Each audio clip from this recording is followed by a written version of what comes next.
There's a sidewalk star, Hollywood Boulevard. You've seen this shot before. You know the grammar of it. Camera tilts up from a star on the Walk of Fame to reveal a beautiful, famous face. The world glittering. A person at the peak of something. That's the language this image has been trained to speak, and you arrive at the opening of the substance already primed to receive it that way. Except Fargate doesn't tilt up. The camera stays low, ground level, and we watch in real time as a freshly installed Hollywood Walk of Fame star Elisabeth Sparkle. It reads. The letters pristine, the surface glossy, the gold shining in the California sun gets slowly, methodically destroyed by the foot traffic of people who don't even look down. A pair of stilettos grinds across the name. A coffee cup gets dropped. Someone spits. A dog urinates directly on the star while its owner, on the phone, stares at the middle distance. Seasons seem to change. Rain comes and goes. The star chips. Cracks appear. Gum accumulates in the letters. The gold fades to a dull mottled grey. And when the sidewalk is finally quiet, when the camera has watched this symbol of a woman's value be absolutely obliterated by collective indifference, we cut to the film's title card. The substance. That's the opening. Not a character. Not a face. A name on concrete being slowly erased. It's 5 minutes long. It contains zero dialogue and it tells you everything. Here's what's remarkable about that choice. Other films making the same thematic argument about Hollywood's disposability of women, about the cruelty of aging in public, about beauty culture's hunger, would wait until the second act to show you the metaphor. They'd dramatize it. They'd put the metaphor in the subtext and let you feel clever for finding it. Fargeat puts it in the opening credits. Literally, she's not hiding what this film is about. She never is. And that transparency, which some critics have called too obvious, too blunt, not subtle enough for an awards caliber film, is one of the most deliberate and defensible choices she makes. We'll come back to why the bluntness works repeatedly, because it's central to understanding what kind of film this actually is. But for now, the Sidewalk Star prologue is a declaration of intent. This film will not traffic in nuance about these ideas. It will hold you down and make you watch. That decision alone puts the substance in a very specific category of cinema, and it's a category that doesn't often win Kenner's screenplay prizes. WHO made this, and why IT matters. Coralie Fargeat was born in Paris in 1976. She studied at Sciences Po France's elite political science institution before pivoting to film. She spent years in film production before directing short films, eventually making her debut feature, Revenge, in 2017. Revenge was immediately arresting, a rape revenge thriller shot in the scorched Moroccan desert with almost operatically saturated colors, a willingness to make the male gaze itself the subject of critique, and a commitment to practical effects that announced a filmmaker who wanted you to feel physical discomfort. It won the Midnight Madness Audience Award at Toronto. It wasn't a crossover hit, but among the film community, it circulated widely, earned cult status, and established Fargate's voice, confrontational, precise, visceral, unafraid.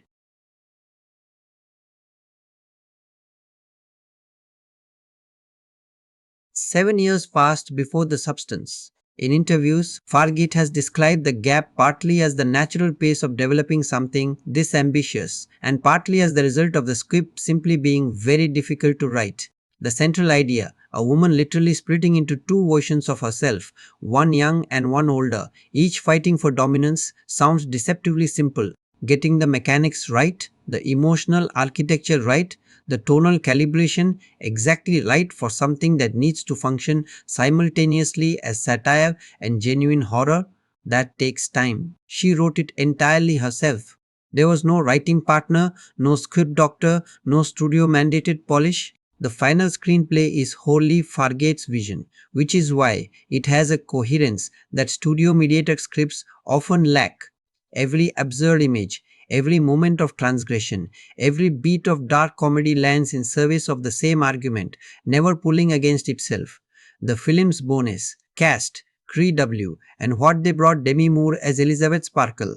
Let's pause on this for a second because the casting is, before we've even talked about her performance, which we'll do in depth later, thematically loaded in a way that almost operates as its own text. Demi Moore was one of the highest paid actresses in the world in the early 1990s. Ghost My 990, A Few Good Men My 990, Indecent Proposal My 990, Striptease My 990, Striptease My 990, Lekin, Lick, Jane, 1997, that run of films made her a genuine megastar, a cultural icon, and one of the first women in Hollywood to command the same 10 to 12 million per film paycheck that male leads were getting. Then, somewhere around the late 90s, the cultural conversation shifted. The films got smaller, the roles became less visible, the coverage became less about her work and increasingly about her appearance.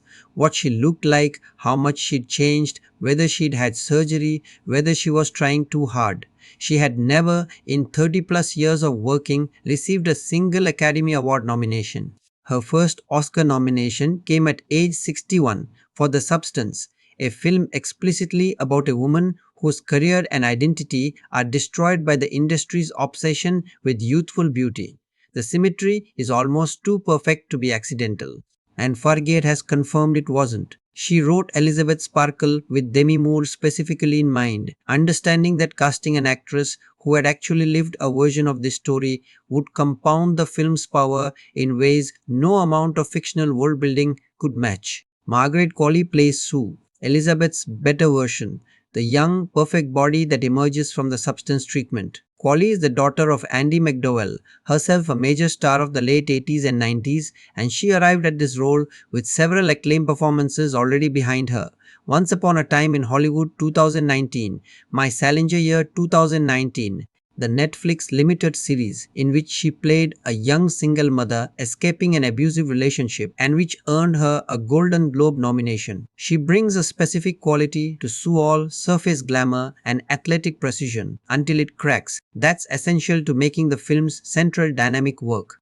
Dennis Quaid plays Harvey, the television executive who fires Elizabeth on her 50th birthday and whose appetite for young women functions less as individual characterization than a structural symbol.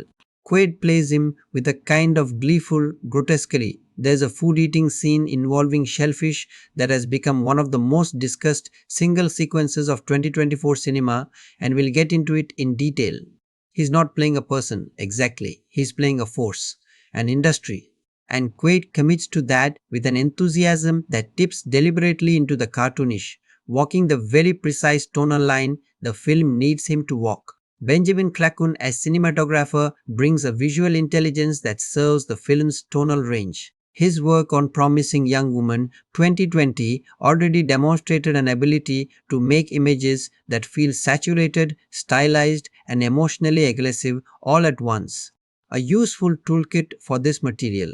The visual language he and Fargeat developed together is one of the film's great achievements, and we'll spend an entire section on it later. The editing team of Valentin Firon, Jerome Eltabet, and Fargeat herself is unusual. Three people sharing the cut, but the result is remarkably cohesive. You don't feel the multiple hands. What you feel is a film that breathes at exactly the right pace, patient when it needs to be, violent when it erupts, and never ever giving you the release valve you're hoping for. Rafferty's score deserves early mention because it does something genuinely clever. It switches registers without warning. There are passages of throbbing electronic dread, cues that feel like they belong in a Cronenberg film from 1985, and then suddenly, without transition, an almost sickeningly upbeat pop gloss sheen descends over a scene, turning it artificial and wrong in a way that makes your skin crawl more than the horror cues do. The Cannes premiere and what it unleashed, the substance screened in main competition at the 77th Cannes Film Festival in May 2024. The jury that year was chaired by Greta Gerwig, and the press screening became almost immediately a story in itself. Contemporary Cannes press screenings don't often generate visceral reactions. Critics are professional, they've seen everything. They sit in the dark, take notes, and file copy with studied composure. The third act of the substance apparently tested that composure fairly seriously. Reports described audible gasps, nervous laughter at things that weren't entirely funny, at least two documented walkouts, both of whom, it should be noted, subsequently filed favorable reviews, and then a standing ovation at the end that lasted, by multiple accounts, 10 minutes. The jury gave Fargeat the Palme d'Or for Best Screenplay. In doing so, they made her only the second solo female filmmaker to ever win that prize. The first was Muriel Box, who won in 1947. 77 years between two women winning the Cannes Screenplay Prize. That statistic is, itself, an argument about the same thing the substance is arguing about. What kind of film is this? Exactly? Before we go scene by scene, it's worth being precise about the genre question, because the substance operates in a very specific intersection of modes. It is body horror, in the tradition of Cronenberg transformations that are meant to be physically nauseating, that use the grotesque plasticity of the human body as the primary site of dread. It is satire, in the tradition of Swift or Verhoeven's Showgirls, a deliberate, knowing exaggeration of real conditions pushed to extreme conclusions to make a point. And it is a kind of Hollywood Gothic in the tradition of Sunset Boulevard and All About Eve. A story about what this particular industry does to women, told through imagery that's as much about psychological interiority as physical spectacle. Fargeat has cited Showgirls explicitly, and that reference is important. Paul Verhoeven's 1995 film was savaged on release. Critics called it exploitative, vulgar, obvious. It's been extensively reappraised in the decades since as a film that was doing exactly what it appeared to be doing, exposing the entertainment industry's treatment of women through deliberately excessive imagery and trusting the audience to understand the difference between depicting something and endorsing it. The substance comes to the conversation with the benefit of that reappraisal already complete. Fargeat can work in the mode of knowing excess without needing to defend it first. The film is also genuinely, deeply funny in a very specific way. Not joke funny, not winking at the camera funny, but absurdist logic followed to its confusion. Funny, where the comedy and the horror occupy exactly the same space, and you can't always tell which reaction you're having. That tonal fusion is difficult to achieve. It's one of the clearest markers of how confident and controlled Fargeat's filmmaking is. The awards circuit and what it meant, a brief note on the awards run before we get into the film itself, because it's relevant context. Demi Moore swept through the year's awards in a way that felt personally charged. Not just a campaign for a good performance, but something with accumulated emotional weight behind it.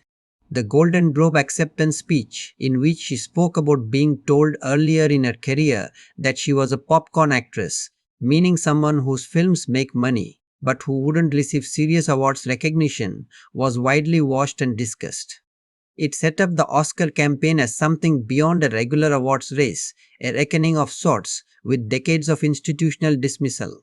The five Oscar nominations for the film: Best Picture, Best Director, Best Actress, Best Original Screenplay, Best Makeup and Hairstyling, made The Substance the first body horror film to receive a Best Picture nomination in the modern era of the Academy. The makeup nomination was, by overwhelming critical consensus, the most deserved of all. The practical effects work in this film, the prosthetics, the physical transformations achieved without CGI, represent a genuinely staggering technical achievement that we'll document in detail when we get to the craft sections. Globally, the film grossed somewhere between 77 and 82 million against its 17.5 million budget. For a body horror film distributed by the art house streaming platform MUBI. Not a major studio, not attached to a franchise, not a sequel or a reboot. That number is extraordinary. It became MUBI's highest grossing theatrical release by a significant margin. It outperformed expectations in markets where European art house cinema rarely makes commercial noise. What that number says, combined with the critical response, combined with the awards traction, is something straightforward. People wanted this film. Audiences, particularly women, showed up for it with an intensity of engagement that regular industry metrics don't quite capture. Social media discussion of The Substance was unusually personal. People weren't just analyzing it, they were processing it, writing about their own relationships to their bodies, to aging, to the way culture tells them what they're worth at any given age. A film can be technically excellent and thematically sophisticated and still just be a movie. The Substance became something else, a container for conversations that were already happening, that people had no great vessel for, that arrived in the form of a 2-hour 21-minute body horror film and cracked something open. That's why we're here. Let's get into the actual film. So the sidewalk star has crumbled to dust, and now we meet the woman whose name was on it. Elisabeth Sparkle wakes up alone. The apartment is enormous. High ceilings, floor-to-ceiling windows, a kitchen designed for someone who entertains or used to entertain, or at least once imagined a life in which people gathered here regularly. The surfaces are clean, not just tidy clean, in that particular way that suggests the absence of other people rather than the presence of someone fastidious. There are no dishes in the sink because there's no one else to make dishes dirty. The apartment breathes wealth and space, and a particular kind of beautiful loneliness that Fargeat establishes in about 12 seconds of establishing shots, without a single line of dialogue. Demi Moore moves through this space in the opening like someone who knows every corner of it and is slightly bored by that familiarity. Elisabeth Sparkle is a former actress, current fitness television host. Her show, Sparkle Your Life with Elisabeth Sparkle, airs on a cable network and involves Elisabeth leading aerobics routines in a studio that's relentlessly, aggressively pink. Fargeat holds on the color a beat longer than comfortable each time we're in that studio. The pink is the color of something trying too hard, cheerful to the point of anxiety, bright in a way that has begun to feel like a scream. Elisabeth inhabits it with complete professionalism. She smiles, she cues the music, she leads her audience through the movements with the precision of someone who has done this 10,000 times and still somehow makes it look effortless. She is very good at her job. The show is a success. She has been doing this for years. And then she turns 50, the birthday scene. Let's sit with this one. Elisabeth gets a card from the network. A birthday card signed by Harvey Dennis Quaid's character, her boss, the head of programming, and several other executives whose names she probably knows but whose faces we are not sure she'd recognize. The card is cheerful, generic. It's the kind of card you buy in bulk. She also gets summoned to Harvey's office. The walk to that office is one of the film's quietly bravura sequences. Watch how Krakoon shoots the hallway. It's not a horror corridor. There's no ominous lighting, no shadows pulling at the edges. It's just a regular network television hallway, fluorescent lit, carpeted in that specific shade of grey that every corporate building in America has decided is inoffensive. Colleagues pass Elisabeth. Some say happy birthday, some smile, some don't meet her eyes. And the camera keeps a very specific distance from her the whole way down. Not close enough to be intimate, not far enough to be objective. It's the distance of someone watching without wanting to be caught, watching the precise visual glamour of surveillance or appraisal. By the time Elisabeth reaches Harvey's door, you already know what the meeting is about. Fargeat has told you with the hallway. Harvey's office is decorated with golf trophies and photographs of the man with celebrities who are all uniformly 20 to 30 years younger than he is. He's eating when Elisabeth arrives, always eating. In every scene we see him. Shrimp, oysters, shellfish, thick sauces, things that require bibs and napkins and make noise. It's not subtle. But we are back to the question of subtlety being beside the point. Harvey tells Elisabeth that her contract won't be renewed. He doesn't say she's too old. He says the numbers are softening. He says the demographic is shifting. He says they're looking for a fresh new energy. And then, in the film's most perfectly calibrated comedic beat, he almost immediately begins describing a replacement show concept that is absolutely, beat for beat, sparkle your life with a 24-year-old host instead. Same format, same concept, same pink studio, different body. Elisabeth holds it together in the room, completely. Her face does something extraordinary here. Moore holds the precise expression of professional composure at the exact moment that composure is being most tested. And you can see the effort of maintaining it, the almost physical labor of not letting the mask slip in front of the man who's currently destroying her career. She makes it to the elevator. The doors close. And then the mask shifts. Not a collapse, not tears, just a subtle reorganization of the face. A micro-expression that passes across Moore's features so quickly you could miss it if you blinked. But you don't blink. Fargeat makes sure of that. The excitement and the card. Elisabeth drives home from the network in that particular Los Angeles days. The city passing outside the windshield like a screen, impersonal and indifferent. She's on automatic pilot. She gets into an accident. Minor, nothing serious, more a loss of focus than anything mechanical. But the paramedics who respond are young early 20s, maybe, and one of them, checking her vitals, looks at her face with the uncomplicated appreciation of someone encountering a beautiful woman without any context for who she is or what she's just been told. That look. That simple, uncommitted, context-free recognition of her beauty from someone who has no idea she's just been fired from her own show on her 50th birthday. Something shifts in Elisabeth in that moment. Not hope exactly, more like a terrible kind of hunger being reminded it exists. The paramedic, before she is discharged, slips something into her hand. A card. Plain. No name, no company logo. Just an address and a URL, thesubstance.com, and a single phrase beneath it. Have you ever dreamed of a better version of yourself? He says nothing else, doesn't explain it, just places it in her palm like a sacrament and walks away. It's an extraordinary moment of screenplay economy. In 30 seconds, Fargeat has established the mechanism that will drive the entire film, the emotional wound that makes that mechanism appealing, and the precise nature of the temptation. Not eternal life, not power, not money. A better version. That's the specific promise. Better. As if the current version is already defined as insufficient. Elisabeth looks at the card for a long time. The world Elisabeth inhabits before we follow her to the substance. It's worth fully establishing the environment. Fargeat builds around Elisabeth in these early scenes because it's doing significant work.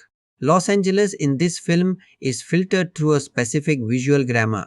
The billboards are enormous and uniformly feature young women's bodies. The television schedules, glimpsed on screens in backgrounds, are dominated by faces that get younger and younger. The magazines at newsstands age their cover subjects out of relevance with predictable efficiency. This isn't an exaggerated vision of Los Angeles, it's a slightly heightened one. The heightening is the Verhoeven move. Take the real world, turn the dial 15 degrees past reality, and suddenly you see the machinery that was always there, operating in plain sight, that social convention normally makes invisible. In one of the film's small, perfect background details, Elizabeth passes a pharmacy whose window display advertises anti-aging cream with copy that reads, "Because time is the enemy." Fargeat doesn't editorialize. She just puts the camera on it for 2 seconds longer than you'd normally hold. That's enough. The apartment too. We establish that it's large and empty and clean. As the film goes on, we come to understand more about what this apartment represents. The frame photographs on the walls are all work-related premiere shots, industry events, professional milestones. There are almost no personal photographs, no evidence of friends, family, and intimate life. The only entity that seems to have genuine warmth for Elizabeth in these early scenes is the mirror, and even that relationship is about to become complicated. Elizabeth looks at her reflection constantly. Not vanity, exactly. More like check-ins, quick confirmations, making sure the face is still saying what she needs it to say. The television context. Why an aerobic show? A quick note on why Fargeat chose this specific version of celebrity for Elizabeth, because the aerobic show detail is more precise than it might first appear. The golden era of celebrity fitness television, Jane Fonda's workout videos, the aerobics boom of the 80s and early 90s operated at a very specific intersection of female body presentation and cultural authority. Women like Fonda, like Cher in her A Different World workout period, like later figures such as Denise Austin and Kathy Smith, offered a product that was nominally about health but was structurally about maintaining a particular physical standard. The implicit promise was, follow along with this beautiful woman and your body will eventually approximate hers. The industry is built on aspiration. The aspirational figure has to be beautiful enough to function as a goal, accessible enough that the goal doesn't feel impossible, and, crucially, available for regular visual consumption in people's homes. The celebrity fitness host is, in a very real sense, selling her own body as a destination. When Harvey fires Elizabeth, he's not just cancelling a show. He's saying her body has stopped being useful as a destination. People don't aspire to it anymore because she's 50. The cruelty of this in the context of fitness, a domain explicitly about health and longevity, is another of Fargeat's elegantly precise thematic choices. Elizabeth is being discarded by an industry that made money for decades off her physical presence at the exact moment when the accumulated fitness and discipline and labor of maintaining that presence over decades should, by any sane measure, be most visibly evident in her body. The absurdity of that, the sheer logical incoherence of it, is something Fargeat doesn't need to comment on. She just builds it into the architecture and lets it sit there. The Substance website, a scene analysis. Elizabeth eventually goes to the address on the card.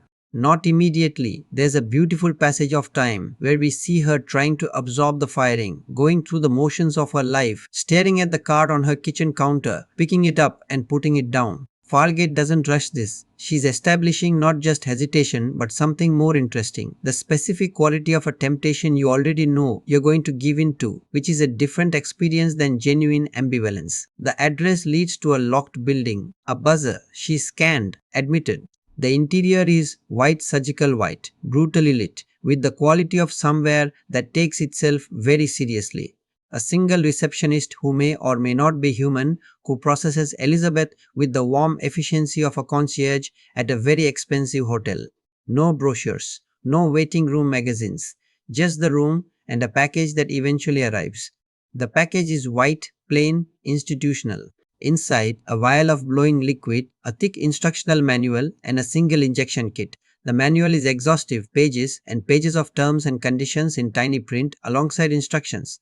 Fargeat films, Elizabeth reading a specific passage, you inject the activator. A new cell matrix will emerge from you. She will be your better version. She will be everything you dreamed of becoming. And then the critical clause. Remember, you are one.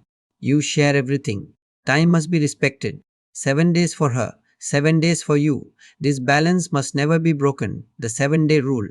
Each of them, the original body and the emergent one, gets exactly 7 days of active time. The other sleeps. Deactivated. Fed through an IV line, maintained but unconscious. The agreement is absolute. No more than 7 days for either one, alternating indefinitely. This is the contract. And Elizabeth, because she's been fired on her birthday and handed a card by a paramedic and told the world has decided she's no longer relevant, signs it. Not literally, but she takes the vial home. The birth sequence.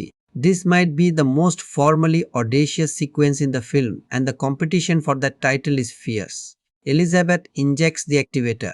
She goes to sleep, and then, over the course of what begins as a body horror sequence and becomes something almost mythological, Sue emerges. The mechanics of the emergence are practical effects, work of the highest order. We'll dig into the technical details of how they achieved it when we get to the craft section, but the experience of watching it deserves attention now, separated from the how. A spine appears under the skin of Elizabeth's back, not inside it, but pressing outward, the vertebrae making ridges as if something is pushing from underneath. Then hands. Then a full body, wet and new, pulling itself free in a scene that is explicitly, deliberately, nativity imagery inverted. Something is born, yes, but the birth is from a living woman who remains alive, and the newborn is not an infant but a fully formed adult. Sue lands on the bathroom floor, gasping, slick and perfect. She looks up. She's played by Margaret Qualley. And the camera, which has just given us a sequence of genuine physical horror shifts, registers so completely and so suddenly that it almost gives you whiplash because Sue is radiant. The camera that documented Elizabeth's body with a kind of clinical specificity now photographs Qualley with the lighting glamour of advertising, warm, golden, soft. The sudden warmth of the visual treatment is itself an argument. The film has just shown you the same basic entity, one body bifurcated through two completely different visual registers. Elizabeth's was medical, examined, slightly harsh. Sue's is aspirational, gorgeous, the exact visual glamour of worth. It's a single, sustained camera argument about how the gaze constructs value. WHO is SUE. The question of Sue's consciousness is one the film holds open with great deliberateness. Is Sue a separate person? Does she have her own memories, her own interior life, her own fears and desires? Or is she simply Elizabeth's fantasy of herself made physical? Elizabeth's wish for a different body walking around in the world without Elizabeth's history attached to it? Fargeat suggests both, without resolving the question. Sue wakes up knowing things. Elizabeth knows. She navigates the apartment with ease. She understands the substance rules. She knows how to apply for a callback at the network. But she also has a distinctly different energy, a different relationship to the world, where Elizabeth has accumulated the psychic weight of decades in public life. The caution, the awareness of how she's being perceived at every moment, the learned emotional self-protection. Sue moves through the world with the uncomplicated confidence of someone who has never had a reason not to.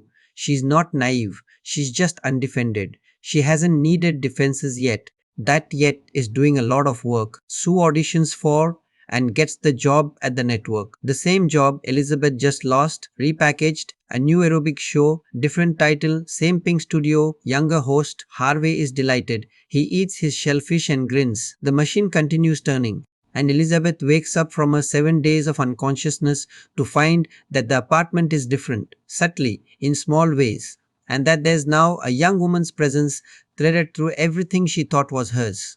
The rules and why they matter. Before we get into the fractures, let's be clear about the 7-day rule as dramatic architecture, because it's the engine of everything that follows. The rule is clean, simple, and absolutely merciless in its implications. 7 days on, 7 days off. No exceptions. If you break the rule, go past 7 days, the consequences are not specified explicitly in the manual, but the implication is clear. Damage, deterioration, something bad and irreversible.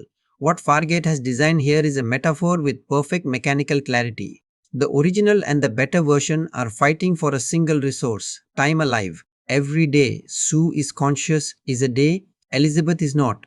Every day, Elizabeth is present in her own life is a day. Sue is on an IV drip in a bathroom, paused.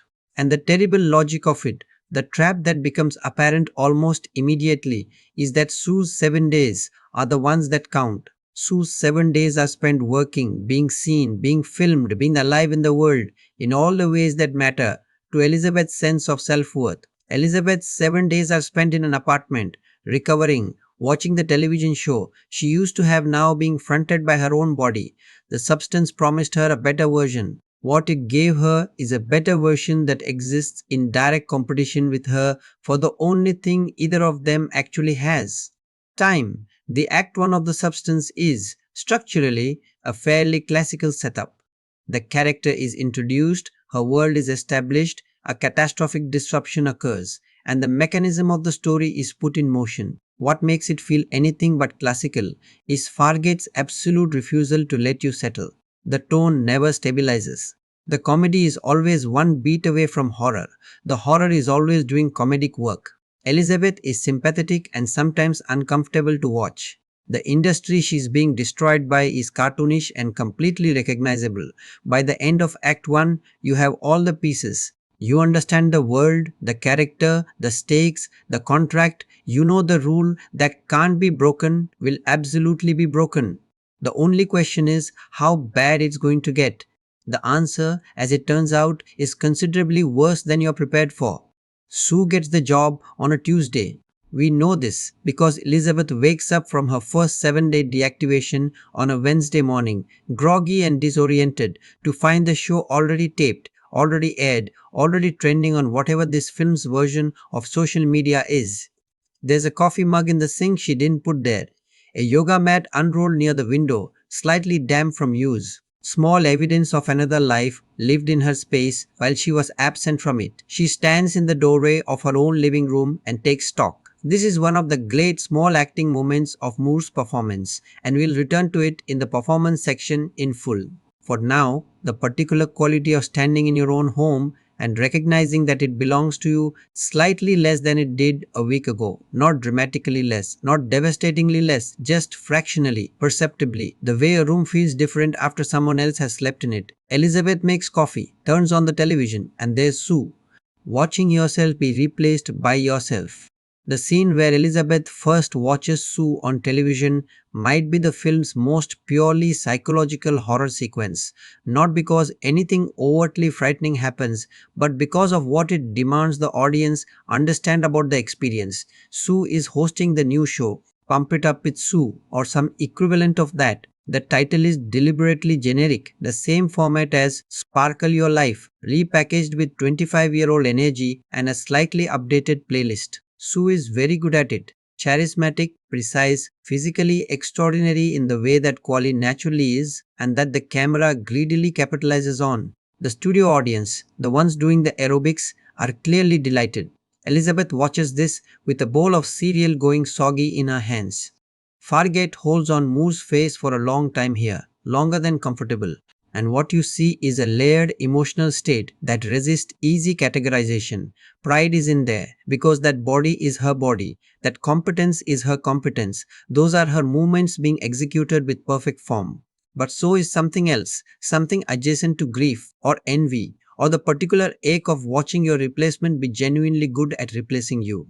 Elisabeth isn't watching a stranger take her job. She's watching herself take her job. The philosophical problem of that, the impossibility of having a coherent emotional response to it, is something Fargeat refuses to resolve. Elisabeth can't feel simply wronged because the wrong is being committed by her own body. She can't feel simply proud because the triumph is happening while she's on the bench. She's trapped in an emotional paradox that has no clean exit. She changes the channel. SUE's world, what 7 days looks like for her. To understand the film's central dynamic fully, we need to spend time in Sue's 7-day experience before we return to the fractures. Because Sue isn't simply Elisabeth but younger, she's a character who develops her own trajectory, her own appetites, her own relationship to the world she's been born into. Sue's relationship to fame is uncomplicated in a way Elisabeth's can't be anymore. She hasn't earned it yet. There's no decades-long accumulation of work behind it, no residue of every humiliation and triumph and compromise. She just has it, the way you have something you were given rather than something you built. And that relationship to fame as a gift rather than a construction makes her both more freely joyful in it and more casually careless with it. She goes to parties, she takes photographs with fans, she allows herself to be pursued by men whose names she doesn't bother learning. She wears the clothes and occupies the rooms and performs the version of female celebrity that the culture has recently decided It warns with zero internal commentary. No voice in the back of her head saying, "Remember when this wasn't yours?" No ghost of a previous self watching from the sidelines. That absence of self awareness, that unburdened quality is partly enviable and partly chilling because we know where it came from. We know what it cost. The first tension, day 6. The first time the 7-day rule gets tested, it happens gently, almost accidentally. Sue is at a party, an industry event, the kind where television executives and talent agents circulate with champagne and mutual calculation. She is having a genuinely good time. A conversation has become interesting. Someone is looking at her in a way she finds compelling. And the evening is extending past midnight, past 1 in the morning, past the point where she should have been back in the apartment preparing for the handoff. She glances at her watch. It's day 6, going on day 7. The shot of her face here is quick. A flicker of something that could be guilt, could be simple awareness of logistics, doesn't linger long enough to fully clarify. She makes her excuses, leaves the party, takes a car back to the apartment. She makes it with hours to spare. No violation, no consequence. But, and this is crucial, Fargeat has shown you the hesitation. The fraction of a second where Sue weighed the party against the rule and the rule almost didn't win. She is established in that half second of hesitation that the rule is not permanently safe. It exists in ongoing negotiation with Sue's desires, and the desires are real and the rule is abstract, and those two things are in permanent tension. The first time is always harmless. That's how these stories work. Elisabeth's body and the creeping math. Meanwhile, Elisabeth's 7-day cycles are doing something. The script documents with careful visual precision she is aging faster. This is stated explicitly in the manual's fine print, which Elisabeth discovers partway through her second activation cycle. The substance doesn't stop the clock, it redirects it. The biological time Elisabeth would have experienced across 14 days gets compressed into her 7. She is living 2 weeks in one, physiologically speaking. The math is simple and devastating. For every month of standard experience, she is biologically aging 2 months. Sue, meanwhile, isn't aging at all. The substance keeps her in stasis. Permanently 25, permanently perfect, permanently the version of a body that the culture has decided is worth showing. The first time Elisabeth notices the acceleration is in a mirror, a single grey hair that wasn't there before, a faint deepening of a line around her eyes that has moved imperceptibly but measurably. She stands very close to the glass, studying herself with the forensic intensity of someone looking for evidence at a crime scene. The mirror. We should talk about the mirror. Mirrors. AS narrative, architecture. Fargeat uses mirrors in the substance, the way some directors use dialogue, as a primary vehicle for character psychology and thematic development. Almost every significant development in Elisabeth's internal state is mediated through a reflective surface of some kind. The apartment has large mirrors. The bathroom has a full-length mirror. The network hallways have glass surfaces that catch reflections. The television showing Sue's show function as a kind of mirror, Elisabeth watching the image of her own body rearranged. In classical horror cinema, mirrors do one of a few jobs. They show you the monster behind you. They show you a version of yourself that's wrong, or they function as portals. Fargeat uses the mirror for something more psychologically precise. It shows you yourself looking at yourself, which foregrounds the act of self-appraisal as its own subject. Every time Elisabeth looks in a mirror in this film, she's not just checking her appearance. She's running a diagnostic. Is the body still performing its function? Is the face still saying what she needs it to say to the world? Is the value still there? That checking, that constant, grinding self-surveillance, is presented as both completely understandable and quietly horrifying. The camera catches Elisabeth in the act of it without judgment and without endorsement, just documentation, and the accumulation of those mirror moments becomes its own quiet argument about what it's like to spend decades performing femininity for a watching world. The food scene is eating as character language. One of the substance recurring motifs, easy to miss on first watch because it's woven into so many scenes so naturally, is the relationship its characters have to food. Harvey eats with aggressive, unseemly enthusiasm in every scene where we see him. The shellfish, the prawns, the sauces. His eating is the eating of someone who has never once been told that the way his body looks or moves or consumes matters, who has never been the object of the evaluating gaze, who has never had to apologize for appetite. He eats like a person who owns the room. Elisabeth, by contrast, barely eats at all. We see her in the kitchen in her activation cycles, and the portions are small, the choices controlled, the relationship to food clearly that of someone who has spent decades calculating it. This isn't dramatized. She doesn't make speeches about it. It's never the subject of a scene. It's just background data, the kind of visual information that accumulates into understanding. And then there's Sue.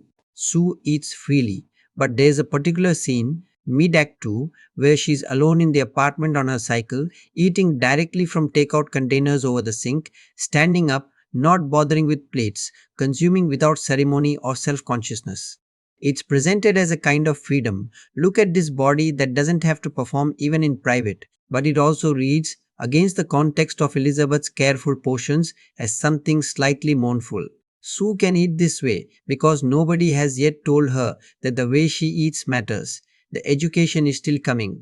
The first phone call, they can't communicate directly. The substance doesn't allow for overlap. One sleeps while the other is awake, so real time conversation is impossible. But Elizabeth starts leaving notes, and Sue starts leaving notes back. The note system begins practically. Elizabeth tells Sue which dry cleaning to pick up, which calls to return, logistical handoff information. Sue responds with updates on work, on the social landscape, on what's changed in the apartment. For a while, it functions as a kind of administrative partnership.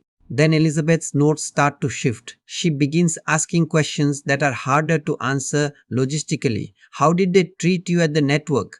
Did Harvey say anything about me? Do they know? Does anyone know? The notes are getting longer, more emotionally charged. Sue's responses in the early phase are brief and factual. Yes, she attended the taping. It went well. Harvey complimented the energy. No one seems to know. Everything is fine. The asymmetry of that exchange. Elizabeth's escalating need for connection and reassurance against Sue's efficient brevity is painful in a specific way. Elizabeth is trying to maintain a relationship with the person she split from. Sue is trying to get on with her life. That they're the same person makes it more painful, not less. The mirror scene that changes everything, somewhere in the third or fourth cycle. Fargeat is deliberately imprecise about the timeline, using the cycling to create a sense of time passing strangely, of weeks blurring into each other. There's a scene that marks the film's transition from Act 2A into its darker register. Elizabeth is preparing for an evening out, a charity event, or a friend's dinner. Something social, something that requires her to be presentable in public. She's at the vanity mirror, applying makeup, and for a while it's a normal scene of a woman getting ready. The performance of this is skilled and practiced. She's done it 1,000 times. Then she notices something. A small asymmetry. A place where the face isn't quite doing what it's supposed to. A texture, a shadow, something that shouldn't be there and is. She leans closer. She touches the place with one finger, gently testing it, and it shifts. Under the pressure of her finger, the skin moves in a way skin doesn't move. She stares at herself for a long moment. Then she picks up the makeup brush and covers it. She goes to the event. She smiles at everyone. She is the picture of composed, assembled elegance. But you saw what she saw, and you carry it forward with you through the rest of the film. A small, cold piece of knowledge lodged behind your sternum. The body is beginning to give her back. As Sue's ambition and its shape, it would be too easy and too reductive to frame Sue as simply a villain or an antagonist. The film is more interested in her than that. Sue is ambitious, yes, she wants the career, the visibility, the cultural presence. But Fargeat is careful to show that this ambition is not inherently monstrous. It's a completely comprehensible human desire for a life that counts, for existence that registers on the world. The Sparkle Your Life show gave Elizabeth that for decades. Now Pump It Up is giving it to Sue. The desire is continuous between them, only the expression has changed. What makes Sue's art tragic rather than straightforwardly villainous is the growing realization that she's been handed a poison gift. The fame and visibility that the substance delivered are permanently conditional. Her beauty, the very thing that opened the doors, is maintained only through the alternating sleep cycles. And those cycles are a leash. She can never leave Los Angeles for more than 7 days. She can never build a real relationship without the 7-day interruption. She can never fully, properly inhabit her own life because half of it belongs to someone she never asked to share it with. The substance gave her everything she needs and guaranteed she can never fully enjoy it, which is, of course, the second layer of the metaphor. The first was about aging and value. This one is about beauty's fundamental inability to deliver on its promises. The way the culture sells you a destination that turns out on arrival to be a cage. Harvey's shellfish, the scene in full. We have to do the shellfish scene properly because it's become iconic, and understanding why it works requires more than just noting that Dennis Quaid is eating aggressively. Harvey takes Sue to lunch post-taping to discuss the show's renewal.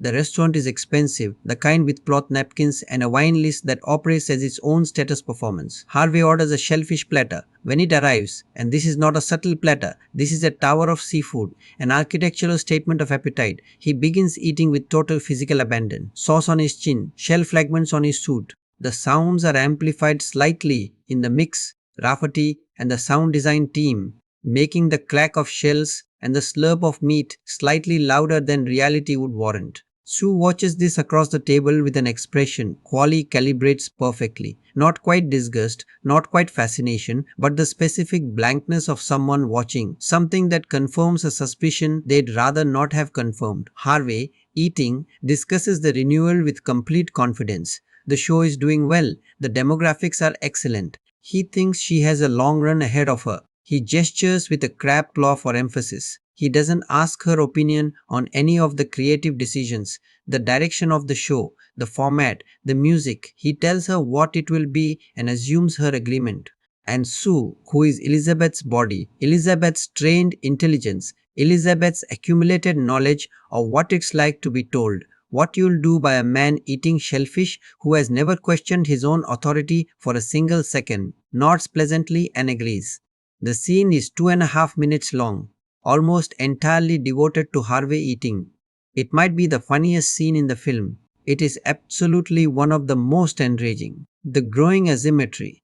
By the end of what we'd call Act 2A, the film has established a dynamic with terrible clarity. Sue's world is expanding, more work, more recognition, a social life, the beginnings of what might be genuine pleasure in her existence. Elisabeth's world is contracting, fewer social invitations, the mirror delivering worsening reports, the apartment feeling increasingly like a waiting room. The notes between them are getting charged in new ways. Elisabeth's grief transmuting slowly into something with sharper edges. They are still following the rule, 7 days, 7 days, no violation. But the rule was always a pressure cooker, and pressure cookers are only safe until they are not. The film's second act has a shape, and the shape is a coil being wound tighter and tighter. Fargeat is extraordinarily patient about this. She doesn't rush the deterioration. She makes you sit in each small indignity, each marginal worsening, each subtle rebalancing of the dynamic between the two of them, because she understands. And she trusts you to understand that when the spring finally releases, the build-up will have earned every frame of what follows. And what follows is going to require quite a bit of earning. The first violation happens on a Sunday. Sue is 3 days into her cycle when the offer comes in. A prime-time network special, a live broadcast, a prestige event that requires 5 days of preparation and 2 days of live performance. 7 days total.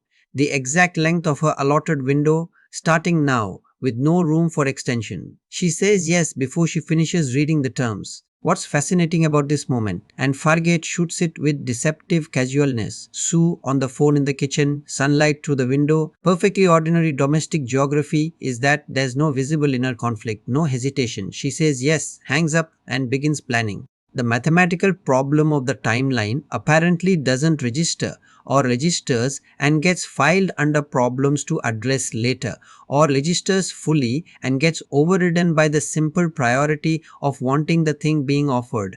That's not a character flaw in any simple sense. That's what desire does. It doesn't consult the rule book first. What breaking the rule looks and feels like day. 8 arrives and Elisabeth doesn't wake up. That's the first sign.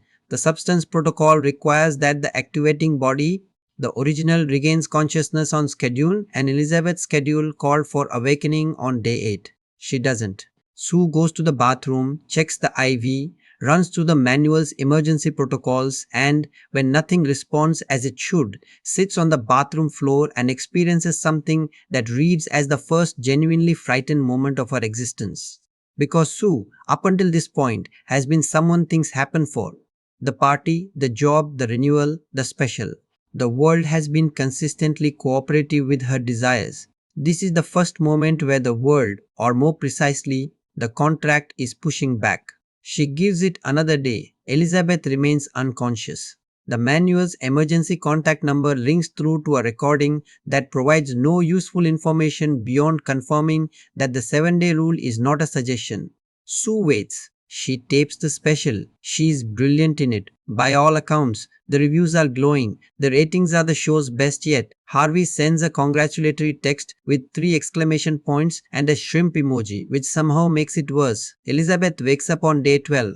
The awakening? The quality of this awakening is different from the earlier ones. Previous returns to consciousness were disorienting, but essentially functional. Elisabeth came back groggy, needed coffee, adjusted to the new evidence of Sue's week, and gradually re-engaged with her own life. Day 12 is different. She wakes up and something is immediately wrong, in a way she can feel before she can see. The bathroom mirror confirms it. The asymmetry she first noticed weeks ago has progressed. The texture under the skin has spread. The face is still hers, recognizably, undeniably hers. But something about the underlying architecture has shifted, as if the framework beneath the surface is rearranging itself at a molecular level. Small things no one would notice across a room, or probably even across a dinner table. Things she notices because she has been watching this face her entire life and knows every variation of it. Moore plays this discovery scene with complete stillness, no screaming, no dramatic breakdown. Just a woman standing in a bathroom, looking at her face in a mirror, doing the math. The math is not good. And the particular horror of very bad math, arrived at calmly and with full comprehension, is something this film understands better than almost any other horror film of its era. She finds the note Sue left. The note explains the special, the extension, the necessity of it. Harvey asked. I couldn't say no. The timing was impossible. It won't happen again. The handwriting is neat, apologetic in tone, practical in content. It closes with something that might be affection. I'm sorry, but you saw the ratings. Elisabeth reads it 3 times. Then she sits at the kitchen table for a very long time. The letter back. Elisabeth's response to Sue's note is the first extended piece of direct communication between them that exists in the film, and Fargeat makes the unusual choice to have us hear it in voiceover. Elisabeth's voice, reading what she's writing, her tone measured and controlled in a way that makes the content even more devastating. She doesn't rage, she doesn't accuse. She explains with terrible clarity what the extra 5 days have done. She describes the mirror. She describes the mad 5 days over on Sue's side means 5 days accelerated aging on hers, and with each violation, the damage compounds rather than simply adding up. She explains the compounding interest of broken contracts. And this is the moment where the film stops being a cautionary tale and becomes something with genuine tragic dimension. She says something that has nothing to do with the rules at all. Do you ever think about who I was before all this? Not the show, not the body, who I actually was. The voiceover stops there. The question hangs in the apartment, unanswered, over a shot of Elisabeth sitting alone in the kitchen while sunlight moves slowly across the floor. It's the most human moment in the film so far, and it reframes everything that preceded it. The firing, the accident, the substance, the cycling. All of it is suddenly not just body horror about aging, but something more intimate and specific. A woman asking whether any of the people in her life ever saw past the performance of her. The answer, implied by the silence and the empty apartment, is not encouraging. SUA's response, and what it reveals, Sue writes back. The response is shorter than Elisabeth's letter by about 4/5, and its brevity is its own form of communication. She says the ratings justify the extension. She says she's careful with the body. She exercises, eats well, sleeps enough. She says she understands Elisabeth is upset, but that the opportunity was genuine and she'd make the same choice again. She signs it with a single name, Sue.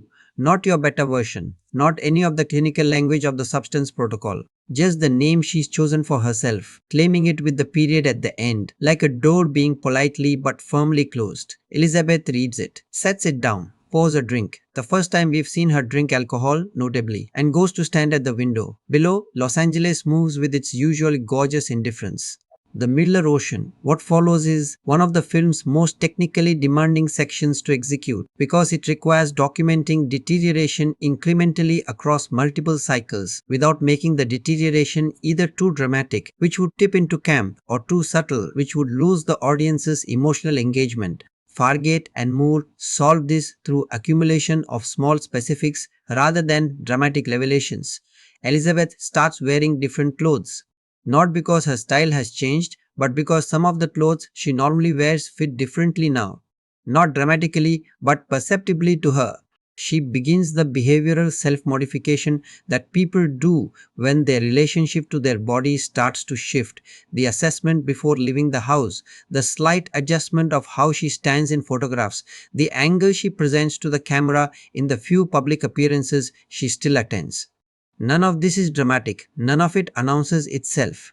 It's the quiet, constant work of managing the gap between how you want to appear and what you're seeing in the mirror. Meanwhile, Sue's cycles are producing increasingly significant violations, not always large ones, sometimes just a day, sometimes two. But the pattern has established itself. When Sue has a reason to extend, she extends. The reasons are always real. A premiere she was expected to attend, a contract signing that ran late, an industry event where her absence would have been conspicuous. She is not extending arbitrarily. She is extending because her life has genuine momentum, and the 7-day boundary keeps interrupting that momentum at inopportune moments. This is the trap in its full operation now. The substance created a situation where the very success it enabled makes the rule impossible to follow. The better Sue does in her career, the more obligations she accumulates, the harder the 7-day limit becomes to honor. Success and compliance are structurally in conflict. It's a beautiful piece of dramatic engineering, and it's worth pausing to appreciate it. Fargeat hasn't designed a villain who breaks the rule out of greed or malice. She's designed a system where the rule breaks itself. Elisabeth starts talking matters into her own hands. The first time Elizabeth violates her side of the rule, it's different in character from Sue's violations. Sue's extensions are about going further into the world, more time in public, more time working, more time existing in full. Elizabeth's first violation is about the opposite. She can't bear to go back to sleep. She lies on the bathroom floor, IV in hand, at the exact moment the 7-day clock expires, and she just doesn't inject it. She puts the IV down. She gets up. She goes to the kitchen and makes breakfast and watches the morning news and then goes for a walk outside. The first walk she's taken in the neighborhood in, she can't remember how long, and the air is cold and the light is extraordinary and she's present in it in a way she hasn't been for weeks. One day. She gives herself one extra day. Then she injects and goes under. But the seal is broken. She's done it once. It now exists in the repertoire of things she is capable of. What the violations do to the body.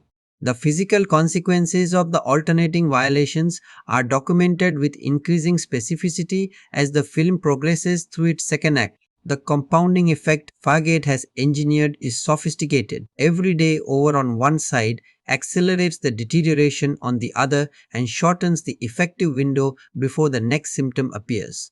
It's a diminishing returns function. Early violations produced manageable symptoms. Later violations, even of the same length, produce disproportionately worse damage because the system is running on deficit. Elizabeth's face and body are the ledger in which all of this is recorded, and Fargeat uses the practical effects. Teams work here with extraordinary restraint. The changes are never sudden, never grotesque at this stage. Always in the register of things you might explain away or rationalize. A new deepening around the eyes, a shift in the jaw's architecture, skin that doesn't quite recover its elasticity overnight the way it did before. The horror of this stage isn't monster horror, it's recognition horror. Because every single specific change Fargeat depicts is a real thing that real women describe experiencing. The language women use about aging in a culture that treats aging as failure.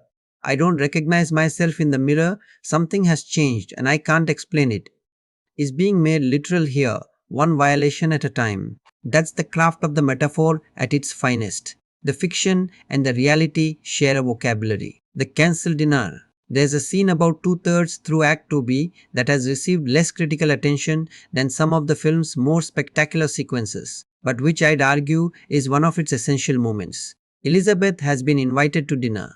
A former colleague, a producer she worked with in her acting days, someone she genuinely likes, someone from before the aerobic show era. The dinner is small, 4 or 5 people at a private home. It is, in other words, exactly the kind of social event Elizabeth's life has been quietly bleeding. She prepares dress, hair, the full assembly.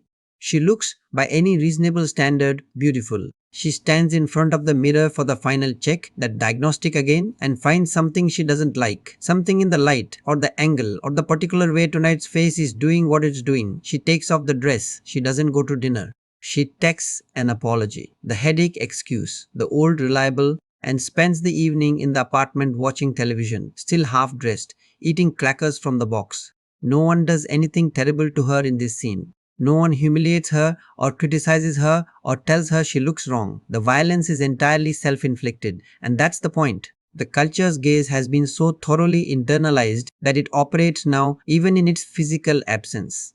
Elizabeth is policing herself with the precision of someone who has learned over decades exactly what the external evaluation would find, and she's applying it preemptively. The cruelest thing, the substance argues, is not that the industry treats women badly. It's that eventually the women do the industry's job for it. The photograph, a single detail that lands without commentary and doesn't need any. On Elizabeth's refrigerator, held by a magnet, is a photograph of her from what appears to be a premiere or formal event. She's in her mid-30s in it, laughing at something, the image bright and alive with the specific energy of someone in full flight. She walks past this photograph every day, multiple times. She never looks at it directly, not once, in any scene set in the kitchen. It exists in her peripheral vision, always slightly off to the side, never addressed. Fargeat puts it there in an establishing shot early in the film and trusts you to keep tracking it. The payoff isn't a scene where Elizabeth confronts the photograph or has an emotional moment about it. The payoff is the ongoing fact of it. This evidence of who she was sitting right there every day, slightly off to the side, never quite in focus. The note that breaks the pattern. Late in Act 2B, Elizabeth leaves a note that's different from all the others. She tells Sue to be at the bathroom at the hand of time. Not a day early, not a day late. Exactly on time. She writes it without explanation or preamble. No greeting, no context, just the instruction. And signs it in a way she hasn't signed anything before. Elisabeth Sparkle. The full name. Professional and formal, the way you sign a legal document or a letter to someone you need to establish authority with. Sue reads this note, and for the first time in the film, we see something cross Qualley's face that doesn't belong to the character's usual undefended openness. Something guarded, something that knows, without being told, that a line has been crossed somewhere and that the accounting is coming. She shows up at the handoff on time. Exactly, but the dynamic has shifted. The notes were a workaround for their inability to occupy the same time, a substitute for the conversation they can never have. And somewhere in the evolution of those notes, from logistical handoffs to Elizabeth's searching questions to this terse, formal instruction, the relationship has moved from uneasy partnership to something with the glamour of a dispute. Two halves of the same person are now in conflict with each other. Everything that comes after follows directly from that. The second act's true subject step. Back for a moment and look at what Act 2B has actually been about. Beneath the mechanics of the violations and the deterioration. On the surface, a woman's body is deteriorating due to a supernatural contract being broken by both parties. Standard body horror architecture. Underneath, a portrait of what it looks like when a woman at a cultural inflection point past the age the culture assigns peak value to her, tries to negotiate between who she was, who she's been told she should still be, and who she's actually becoming. The substance is an externalization of internal experience. Every woman Elizabeth's age who has felt the cultural pressure to remain the version of herself that the world most valued, who has made accommodations to that pressure, who has felt the slow attrition of a self-image maintained under increasing strain, will recognize the architecture of this act. Fargeat is not making a film about these women. She is making a film for them and from them, and at its most unflinching, of them. The body horror is real, but it's the emotional horror, The loneliness in the apartment, the cancelled dinner, the photograph nobody looks at, that actually lands. The unraveling doesn't announce itself with a single catastrophic event. That's the thing about the kind of collapse Fargate is depicting in Act 2C. It doesn't arrive like a storm, with visible weather in advance and a clear before and after. It arrives the way erosion arrives, incrementally, granularly, each individual day's damage almost imperceptible until you look at the whole cliff face and realize half of it is gone. Elizabeth is now cycling with a frequency that has begun to distort her sense of continuous identity. Weeks pass in 7-day chunks. Social events she was invited to happen while she was under. Conversations she intended to have with people she actually cares about. The handful remaining kept getting delayed, then forgotten, then quietly abandoned because there's only so many times you can cancel plans before the plans stop being extended. Her world, in the most literal sense, keeps disappearing while she's asleep. The spiral of substitutions. Here's where Fargate introduces one of her most quietly devastating observations about the psychology of self image management: the substitutions. Elizabeth, watching her face in the mirror change in ways she can't stop or control, begins a series of compensatory adjustments. These are not dramatic, not the cosmetic surgery conversation you'd expect in a film about this subject, not a tearful confrontation with a doctor. They are smaller than that. The lighting in her bathroom changes, warmer bulbs, positioned slightly higher. The mirrors she checks herself in get fewer. The morning she takes the longer route to the car, the route past the shaded building side, away from the full glare of morning light, become more frequent. She's not hiding, she's managing, which is different, she tells herself. Management is rational, management is under control. But here's what management is. At its core, it's an acknowledgement that the thing you're managing is already wrong. Every workaround is a confession, and Fargate documents each one without underlining it or editorializing. The warmer light bulbs appear in a shot. The shortened route appears in a shot. The film trusts you to add them up. The encounter at the network. Elizabeth goes back to the network building. This isn't a plot-driven visit. She hasn't been called in, isn't pitching a new show, isn't there for any professional purpose. She simply shows up, badge still in the system by some administrative oversight, walks through the glass doors and moves through the corridors. The building is the same. The carpet is the same grey.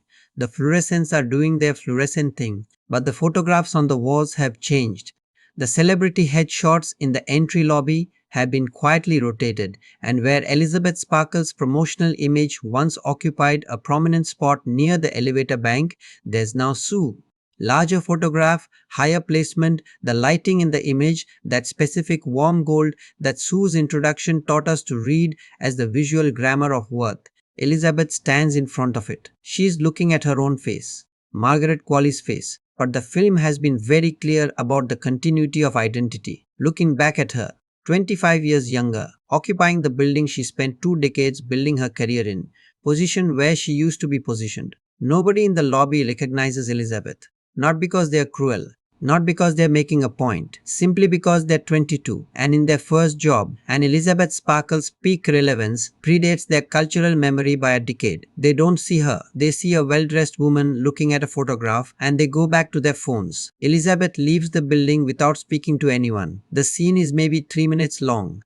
It's one of the most brutal 3 minutes in the film. The party Elisabeth shouldn't attend late in Act 2C. There is a party sequence that functions as a kind of crux moment, where multiple threads of the film's argument pull tight simultaneously. A former industry contact, someone Elizabeth has known for 20 years, is hosting a celebration, a project greenlit, a deal closed, something worth a gathering. Elizabeth is on the invitation list, probably out of habit or courtesy rather than genuine expectation of attendance, and she decides, against every adaptive impulse she's developed, to go. She prepares carefully, more carefully than usual.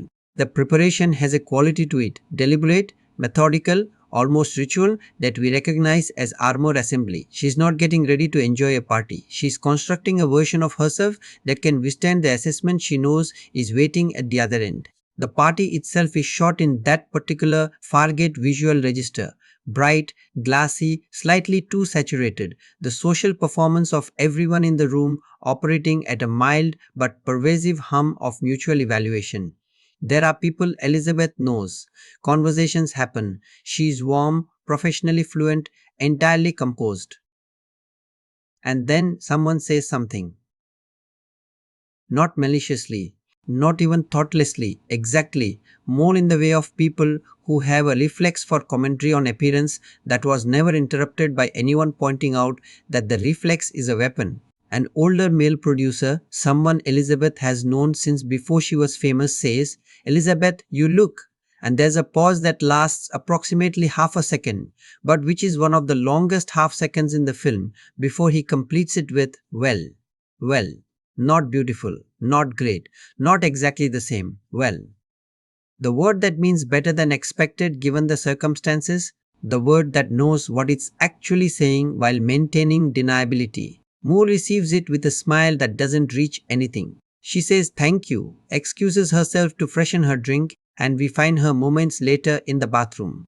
The party bathroom, marble, gold fixtures, a lit mirror that's doing its job with terrible efficiency. Looking at herself, she touches the face, presses gently, goes back to the party, stays 45 more minutes, leaves before dinner. SUE's Owen fractures. While Elizabeth's unraveling is focused on identity and visibility, Sue is developing her own set of pressures, and Fargate is careful not to let her off the dramatic hook. The 7-day interruptions for Sue have begun to carry a cost she didn't anticipate when she agreed to the substance terms. Did she agree? She didn't sign anything. She simply emerged into a world that told her this was the arrangement. There's a philosophical question buried here about consent that the film doesn't answer and isn't meant to. The cost is relational. There's a man unnamed, peripheral, but present across several of Sue's cycles in a way that suggests genuine interest. A filmmaker or a journalist or something creative, someone outside the network machinery, someone who seems to be responding to Sue as a person rather than as a body with a broadcast slot.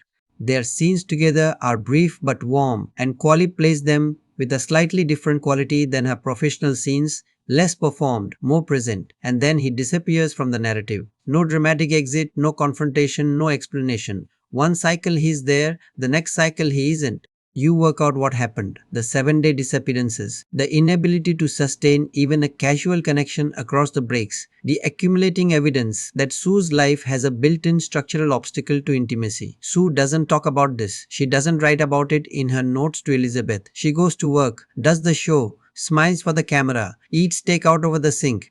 But there's something different in the way Qualley carries herself in the scenes that follow. A slight tightening. A quality of someone who has just learned something about the nature of their situation and is in the process of deciding how to feel about it. The degradation accelerates. The physical deterioration in Act 2C moves into territory the earlier acts only suggested. What was asymmetry becomes architecture, the underlying changes in Elizabeth's body becoming more pronounced, more visible, less manageable with lighting adjustments or warmer bulbs or the angle at which she stands. The makeup that previously covered what needed covering now requires more time, more product, more effort for diminishing returns. There's a scene quiet almost offhand in how Fargeat positions it, where Elizabeth applies foundation with the efficiency of long practice and the foundation sits differently on the skin than it used to. She blends it again. She adds more. She checks.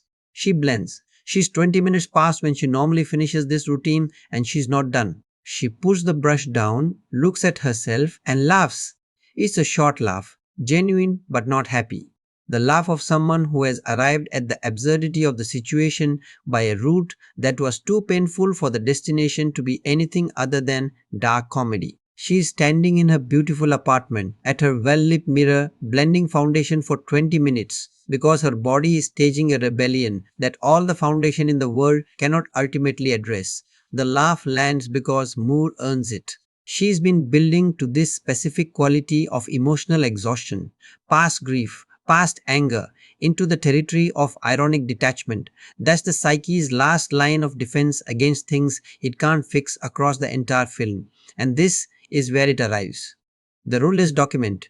Annotate Elizabeth goes back to the manual, the full instruction document that came with the substance package. Thick, dense, printed in a font that requires reading glasses, the kind of document designed to be technically comprehensive while being practically impenetrable. She goes through it with a highlighter and a notebook like someone preparing for an exam they should have studied for weeks ago. What she finds, the compounding damage, is confirmed and quantified. What she didn't notice on first read, there's a section about recovery. If both parties honor the 7-day rule strictly for a minimum of 60 consecutive days, 30 cycles each, no violations, the degradation arrests and partially reverses. The system can stabilize. 60 days. She does the math. Sue's violations have been escalating, not decreasing. The network special, the premiere run, the industry obligations, none of them are going away. The 60-day clean window isn't coming from Sue's side voluntarily. Elisabeth highlights the passage anyway, reads it 3 more times, puts the manual down. The information is real. The information is useless. Knowing what would fix this and having any ability to make it happen are two entirely different things, and the gap between them is the film's central chamber of despair. What self-division costs. The psychological argument act. 2C is also where Fargeat makes her most explicitly psychological argument, and it's worth extracting it clearly because the body horror can distract from how precise and intelligent it is. Elisabeth and Sue are one person. The substance didn't create two distinct individuals from one. It divided a single identity into two halves and gave them separate physical existence. What this means is that every quality Elisabeth experiences as a lack youth, visibility, freedom, the uncomplicated joy of inhabiting her body is something she quite literally has. It's just operating in another body, on the other 7 days. The tragedy isn't that Elisabeth doesn't have these things. The tragedy is that having them in this divided form is functionally identical to not having them at all. Possession without access is another name for loss. This is the most sophisticated thing the film says about the psychology of beauty culture. The promise that's being sold, that you can access the version of yourself that the culture values, that you can maintain your worth, that the better version exists and is achievable, is not entirely a lie. The better version does exist. She's just always on the other shift. You can never inhabit her and also be yourself at the same time. The division is the product. The division is the cage. The decision point Act 2C fuses on Elisabeth making a decision. We don't hear her make it. We don't see deliberation or internal conflict or a scene where she weighs options. We see the outcome. She stops observing the 7-day limit, not violating it by a day, the way she did before, the single extra morning outside before going under. She stops observing it as a binding rule. She begins staying up 4 days, 5 days past the limit, reclaiming the active time that Sue has been taking from her, forcing the balance back through sheer refusal to comply. The consequences are predictably severe, but she knows the consequences now. She's read the manual, she's done the math, she's made a calculation that being present in her own life, even at this cost, even in this body, is worth more than the alternative. Is she right? Fargeat doesn't answer that. She presents it as a choice with consequences made by a person who has run out of better options. The judgment is yours, but the choice has been made, and the coil that's been winding for 2 full acts is now at maximum tension. Something is about to break. The question is whether it will be Elisabeth or Sue or the idea that they were ever two separate things to begin with. The film's tonal shift from horror to tragedy. There's a moment right at the seam between Act 2C and what comes next, where the film's emotional register shifts in a way that's hard to articulate precisely but impossible to miss. Up until now, the substance has been oscillating between horror and dark comedy, with brief passages of genuine emotional weight in the spaces between. The tonal game has been part of the experience, never settling, never letting you fully commit to one register, using that instability as a way of keeping you slightly off balance and alert. That instability resolves here into something more singular. The comedy doesn't disappear. The film still has its darkest, most grotesque comedy ahead of it, but the weight beneath everything solidifies in a way that makes the comedy feel different, less like relief from the horror, more like the horror itself wearing comedy as a last resort. The laughter you'll produce in the third act is going to be earned under duress, and you'll feel the duress. Fargeat has spent 2 acts and change making you understand Elisabeth. not just sympathize with her, understand her, in the specific and uncomfortable way that requires recognizing yourself in someone's worst moments as well as their best. That understanding is the instrument she's been tuning. Act 3 is where she plays it. The third act of the substance is where Coralie Fargeat collects every bill the film has been running up for 90 minutes and presents them all at once. There's no gradual escalation here. The coil releases. And what it releases is, by any measure, by any standard of contemporary mainstream cinema, by any reasonable expectation you arrived with, even having heard the film's reputation, more than you were ready for. That's not a complaint. It's an observation about craft. Fargate has calibrated the entire preceding film precisely so that the third act doesn't feel excessive. It feels earned. The excess is the point. The point has been the point all along. What changes in the final act is simply the volume at which the argument is made. Let's go through it.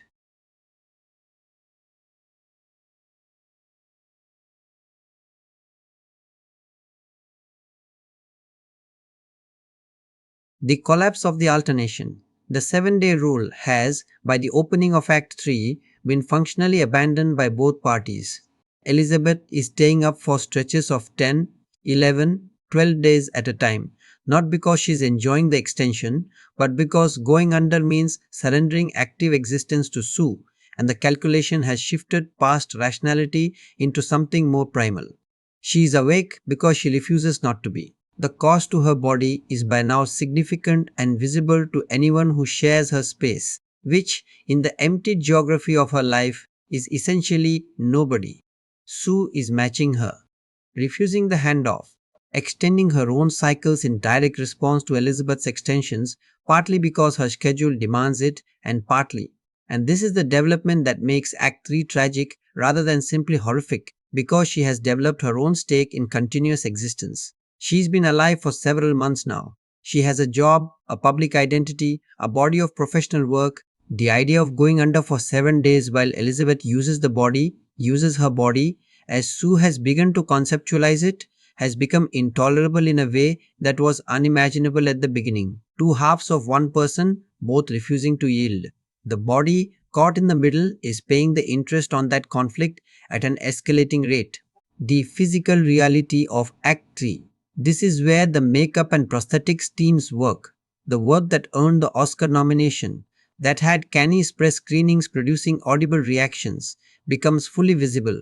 Fargate and her effects team, led by Pierre-Olivier Persine, chose practical effects almost exclusively. No CGI body modification, no digital alteration of Moore's appearance. Everything you see happening to Elizabeth's body in the third act, and it becomes extreme. It becomes genuinely difficult to watch. It becomes something you will not quickly forget, is physically present on set, applied to a real performer, existing in real space. The decision is not just logistical or aesthetic, it's an ethical argument about the film's subject. A film about what culture does to women's bodies that uses digital tools to modify a woman's body for the audience's horror consumption would be consuming the very thing it's critiquing, by keeping it practical, by insisting that the transformation be achieved through actual materials applied to an actual person. Fargate maintains the integrity of the film's position. The body on screen is real. The transformation is happening to something real. The specific changes in Elizabeth's third act are progressive and hierarchical in their transgression. Early third act asymmetries that were previously subtle have become structural. The face is still face-shaped, still recognizably hers, but doing it differently, harder, more effortful, more visibly maintained. Mid-third act, the architecture under the skin has shifted noticeably. The movements are slightly different in quality. Her body has started operating on a different agreement with gravity and form. Late third act, the film moves into territory that resists easy description and requires direct experience. What Fargate is documenting, through escalating practical effects, is the logical conclusion of a system in which value is located exclusively in the surface of the body. Follow that logic to its endpoint. See what's there. The New Year's Eve was special. The climax is triggered by an invitation. Harvey calls Sue, not texts, calls, which in this film's glamour signals genuine excitement rather than routine communication, to offer her the hosting slot for the network's New Year's Eve special. Live broadcast, Prime time, the biggest audience of the year, a career defining moment. The network wants her front and center for their flagship event. The timing is, of course, impossible. The broadcast falls exactly in the middle of what should be Elisabeth's cycle. Sue says yes before he's finished the sentence. Elisabeth, reading the note Sue leaves about this, sits with it for a very long time. Then she lights back. This note, unlike the measured, searching correspondence of earlier acts, is short, 2 lines. The handwriting is different than it was. The pen presses harder into the page. You will not do that broadcast. This is not negotiable. Sue's response, when it comes, is a single word: watch me. The night before the broadcast. What follows is the film's most interior sequence. And in a film that has operated largely through externalized horror and satire, this passage of quiet devastation is disorienting in the best possible way. Elisabeth, alone in the apartment the night before the broadcast, goes through her things. Not packing, not leaving, just moving through the space with the quality of someone taking inventory. The photographs on the wall, the awards on the shelf, there are several, from the aerobic shows run, People's Choice Awards, industry recognitions, the institutional affirmation of a career that was always dismissed as commercial, but that consistently, year after year, showed up and delivered and meant something to the people watching. The coffee mug she's had since before she was famous. The photograph on the refrigerator, the one she never looks at directly. She looks at it directly. Moore does something extraordinary in this moment. The camera close, unhurried, committed. She looks at the photograph of herself laughing at the premiere, mid-30s, full flight, and she doesn't perform grief. She doesn't perform nostalgia. She looks at it the way you look at something you're finally allowing yourself to fully see without any of the protective distance you've been maintaining. She takes it off the refrigerator, holds it. There's no music under this. Just the ambient sound of the city through the window, the permanent murmur of Los Angeles, traffic and helicopters, and a city that keeps moving regardless of what anyone inside it is experiencing. She puts the photograph in her coat pocket. Then she goes to the bathroom, picks up the substance vial, and looks at it for a very long time. The emergence of Monstro Elisasu. What happens in the bathroom that night is the film's central practical effects set piece. The sequence that took longest to design, that required the most technical coordination between the effects team and the performers, and that functions as the formal climax of everything the film has been building. I want to be clear, describing it in prose is an inadequate substitute for watching it.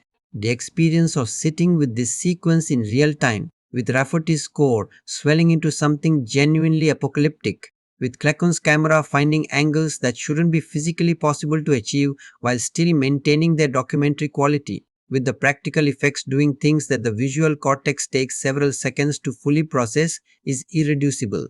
Read every description of it you like. None of them prepare you. What I can do is map its emotional architecture. Elisabeth, in a final act of refusal, not of the substance consequences, but of the division itself, attempts to force a full integration. The substance was designed to split. She is trying to reverse it, to put back together what the vial separated. The result is not what she intended. What emerges from the bathroom is not Elisabeth and not Sue. It is something that contains both of them. All the accumulated damage of months of violations, all the competing physiological claims of two identities running on one biological system, all the cost of the self-division made fully, grotesquely, magnificently physical. It has been nicknamed by audiences, by the press, by the film's own publicity materials in the period after release.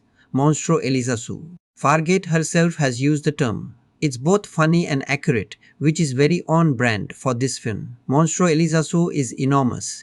It is wrong in every direction simultaneously. It is built from real prosthetics on real performers, and it is unlike anything contemporary mainstream cinema has presented as a practical effects creation. It has the physical logic of a nightmare, not arbitrary grotesquerie, but the specific, internally coherent wrongness of something that has been pushed past what it was designed to be.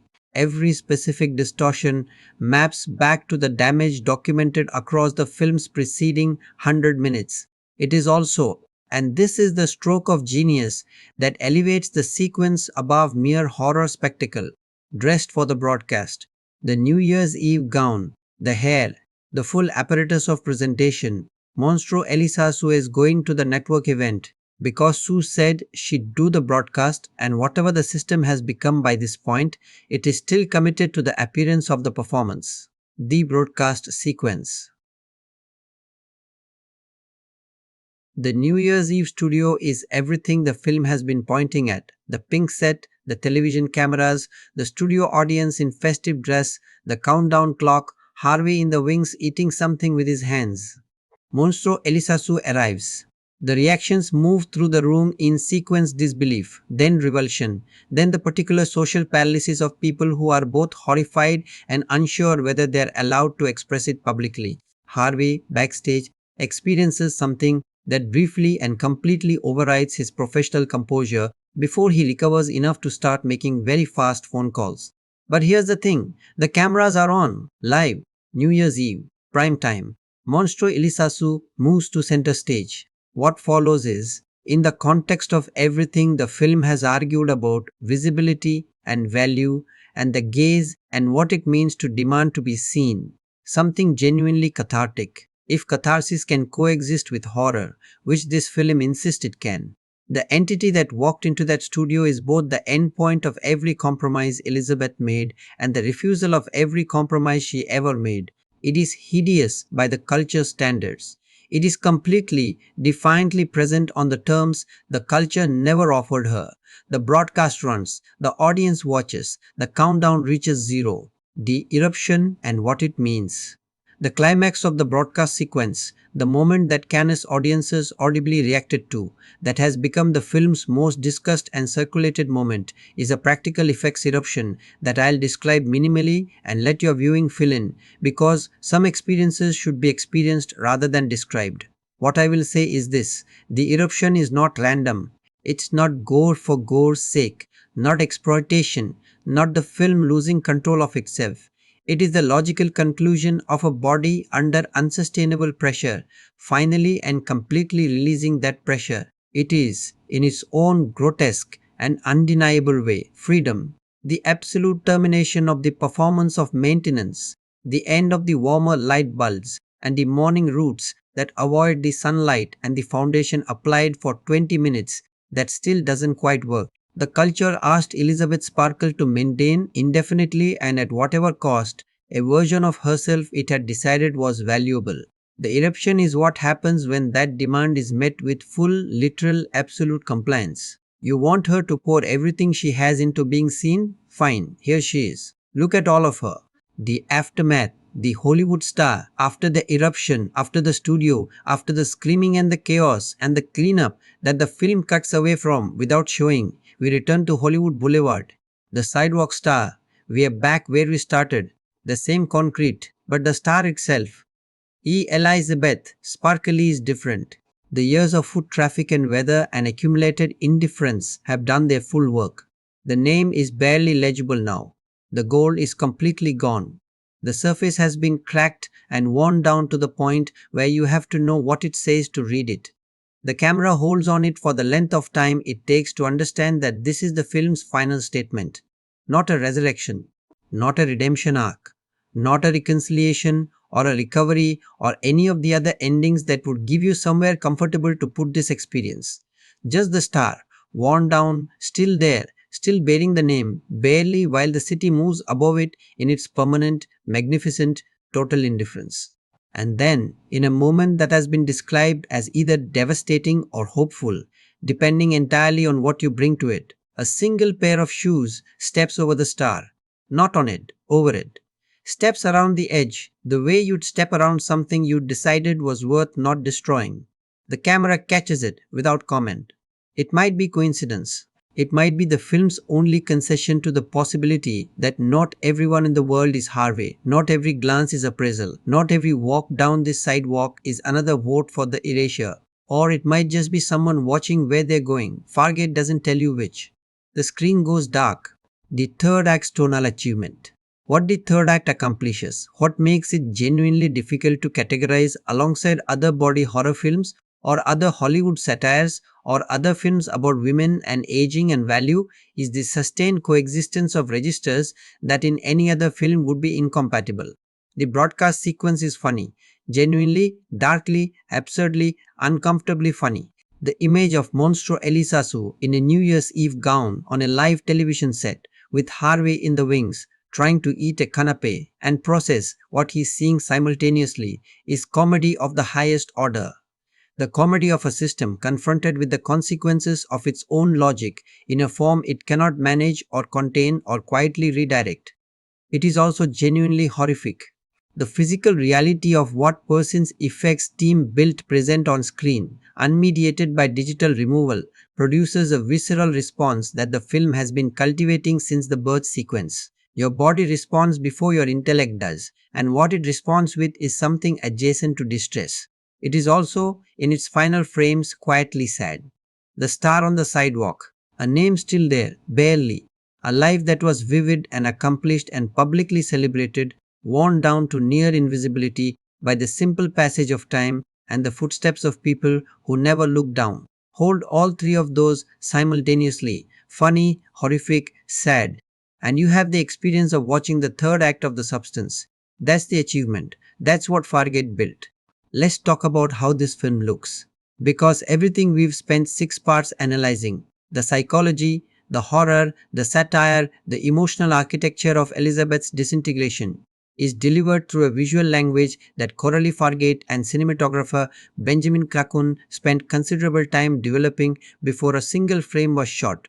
And that visual language isn't decoration. It isn't atmosphere layered on top of story. It is the story, running in parallel with the screenplay, making arguments the dialogue never explicitly states. Understanding the cinematography of The Substance is understanding half the film. Benjamin K. Cracon and the language of appraisal. Cracon is a British Slovenian cinematographer whose previous work includes Promising Young Woman 2020, Emerald Fennell's revenge thriller And I Care a Lot 2020. Both films share a visual characteristic that makes him a logical and precise choice for The Substance, the ability to make imagery feel simultaneously beautiful and quietly wrong.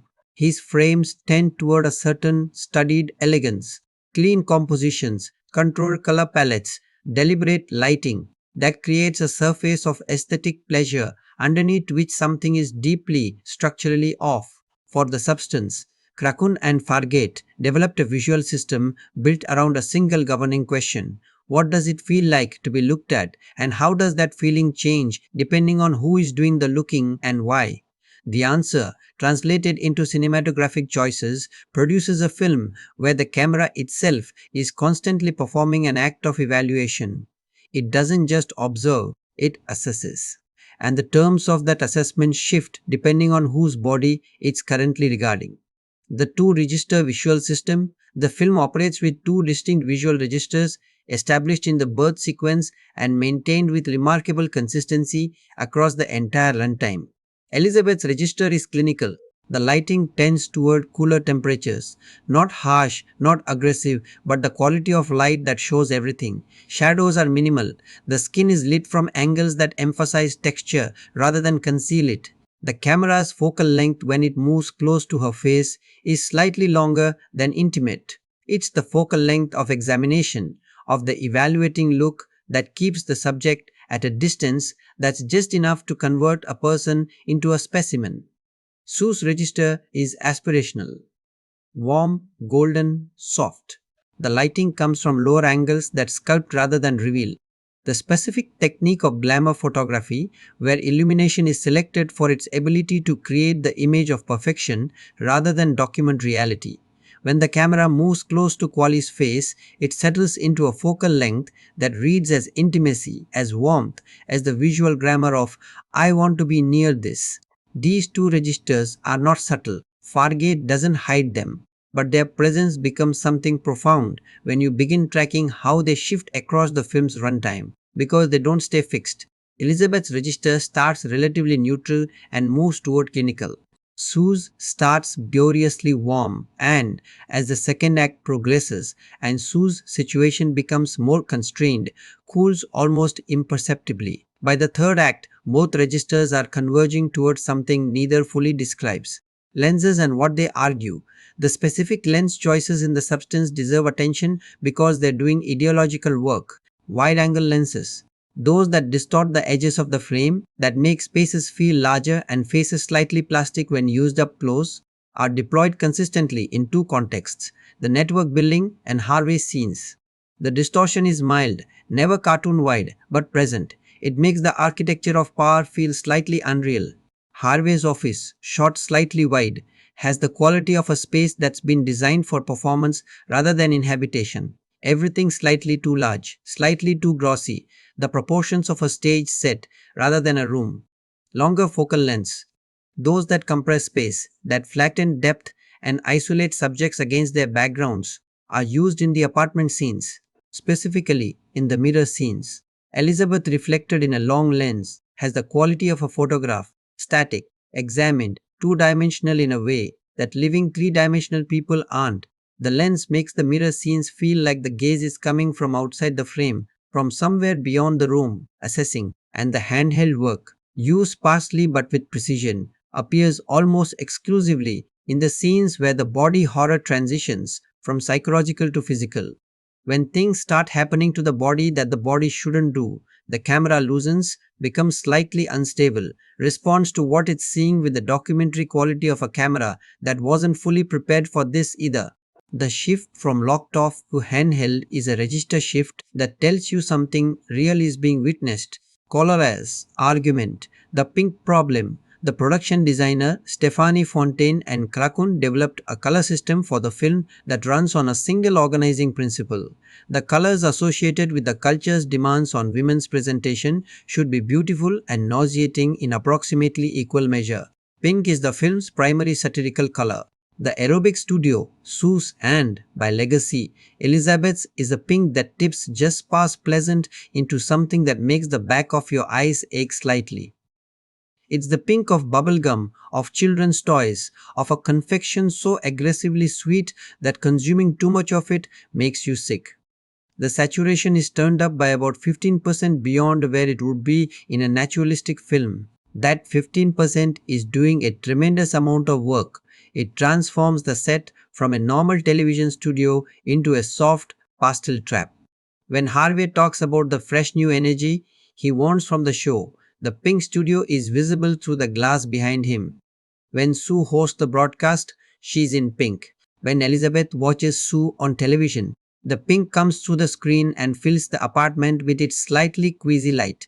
The apartment, by contrast, is shot in cooler, more neutral tones, whites and greys, and the warm browns of natural wood, the palette of someone who has moved their private life completely away from the performed warmth of their professional one. The apartment is honest colored. The studio is pink colored. The film understands these as opposing states of being. The camera and the female body, a formal argument. The most written about aspect of Krakoun's cinematography, and rightly so, is the way the film deploys the camera's attention to the female body as a formal argument rather than a conventional aesthetic choice. Conventional Hollywood cinematography, particularly in genres that require a female lead in any state of physical exposure, has historically operated from what Laura Mulvey famously theorized as the male gaze, the camera positioned as the bearer of a look that takes pleasure in and possesses the female body, fragmenting it into display objects, legs, face, hands, while denying the woman herself the position of the subject doing the looking. Fargeat and Krakoun are in direct, sustained conversation with this convention across the entire film. The film does show female bodies extensively, both Moore's and Qualley's, in states of significant exposure. The camera lingers. It moves across surfaces with attention and deliberation. But the quality of attention differs from the conventional gaze in ways that are precise and consistent. When the camera regards Elizabeth's body in the clinical register, it isn't a voyeur, it's a diagnostician. The attention has the quality of medical examination, thorough, impersonal, interested in information rather than pleasure. There's nothing erotic in these shots. They produce discomfort rather than desire, which is the exact opposite of what conventional lingering camera work on a female body is designed to produce. When the camera regards Sue's body in the aspirational register, it initially performs the warm golden advertising look, but there are moments scattered across Act 2B and accelerating through Act 2C, where that warm golden quality cracks slightly. A shot that begins in the aspirational register and then holds 2 beats too long, crossing from admiration into scrutiny. A close-up that starts at Sue's face in the TV host lighting and slowly recalibrates as if the camera is reconsidering the terms of its own appraisal. The film is showing you the gaze and then showing you what's underneath it and then making you sit with the discomfort of recognizing that you've been trained to participate in both without noticing the difference. The white shots, nobody talks about a lot of the critical discussion of the substances cinematography focuses, understandably, on the close-up work, the faces, the mirror scenes, the body horror sequences. But some of the film's most significant visual arguments are made in its wide shots and they deserve equal attention. The wide shots of the apartment, particularly in the Elisabeth cycles, the activation sequences, are framed with a specific compositional grammar. Elisabeth is small within them. The apartment, with its high ceilings and vast windows and generous square footage, positions her as an occupant of a space designed for a larger life than she is currently living. She moves through the frame's lower third. The space above and around her is empty. This is the visual glamour of diminishment, not dramatic, not underlined, just the quiet spatial argument that a person's physical environment can make about the life inside it. Elisabeth has the apartment. The apartment doesn't quite have her anymore, or she doesn't quite have it, or both. In the Sue cycles, the wide shots change character. Sue occupies the same space differently, more centrally, with the quality of a person moving through a room they're comfortable claiming. The apartment feels like a location in the Sue sequences and like a container in the Elisabeth sequences. Same rooms, same furniture, different relationship with the space.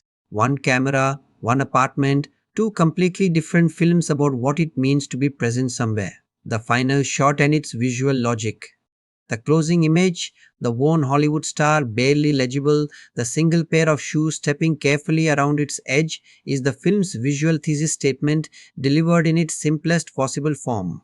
The camera is on the ground, same position as the opening credits sequence that destroyed the star over time-lapse seasons. We return to the original angle, the original scale, the original visual frame. The film has made a complete circuit, but the framing is different in one way, tighter. The Hollywood Boulevard context, the surrounding sidewalk, the tourist feet, the city is still present in the shot, but Elisabeth Sparkle's name, worn as it is, fills more of the frame than it did at the beginning. The camera has moved slightly closer, not dramatically, just perceptibly, just enough to say, look at what's still here, look at what's still legible, barely, through all of it. Whether that's comfort or devastation is, as with every other binary this film refuses to resolve, entirely up to you. The sound designers, visual complement sound design in film analysis often gets treated as separate from the cinematographic discussion, but in the substance the two are so tightly coordinated that separating them does both a disservice. The sound team, supervised by Sofiane Elfani, developed an approach that directly mirrors the visual system's two-register logic. The aerobic studio sequences use sound that's almost artificially clean, the music crisp, the audience's responses warm and present, the ambient energy of a room that's performing enthusiasm. It's the sound of broadcast television, engineered to be pleasant, to fill domestic spaces reassuringly, to signal everything here is fine. The apartment sequences use ambient sound that's slightly too present, the refrigerator hum, the building's ventilation, the specific acoustic signature of a large space with too few people in it. These are real sounds, the sounds of a real apartment, but mixed slightly above the level you'd normally hear them, so they read as silence made audible rather than as background. The silence of Elisabeth's life has been made into a sound. The body horror sequences, the birth sequence, the third act practical effects work. Use sound that operates on a frequency below comfort. Not just the obviously disturbing sounds of what's physically happening, but a low subsonic pulse under them, a frequency that your body responds to before your conscious mind registers it. This is a documented technique in horror sound design using frequencies below 20 Hz called infrasound that produce feelings of unease and dread directly through physical resonance rather than psychological processing. You don't hear it. You feel it.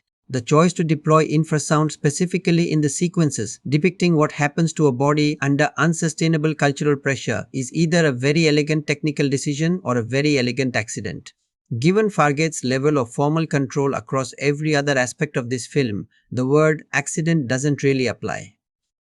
Rafferty, the name, the working alias of British composer James Radford, doesn't yet carry the immediate recognition of a Hans Zimmer or a Johnny Greenwood, but the score he composed for The Substance is, by any rigorous assessment, one of the most precisely engineered pieces of film music of 2024, and its precision is inseparable from its subject matter, because Radford understood something essential about what Fargate needed. This film score must never be neutral.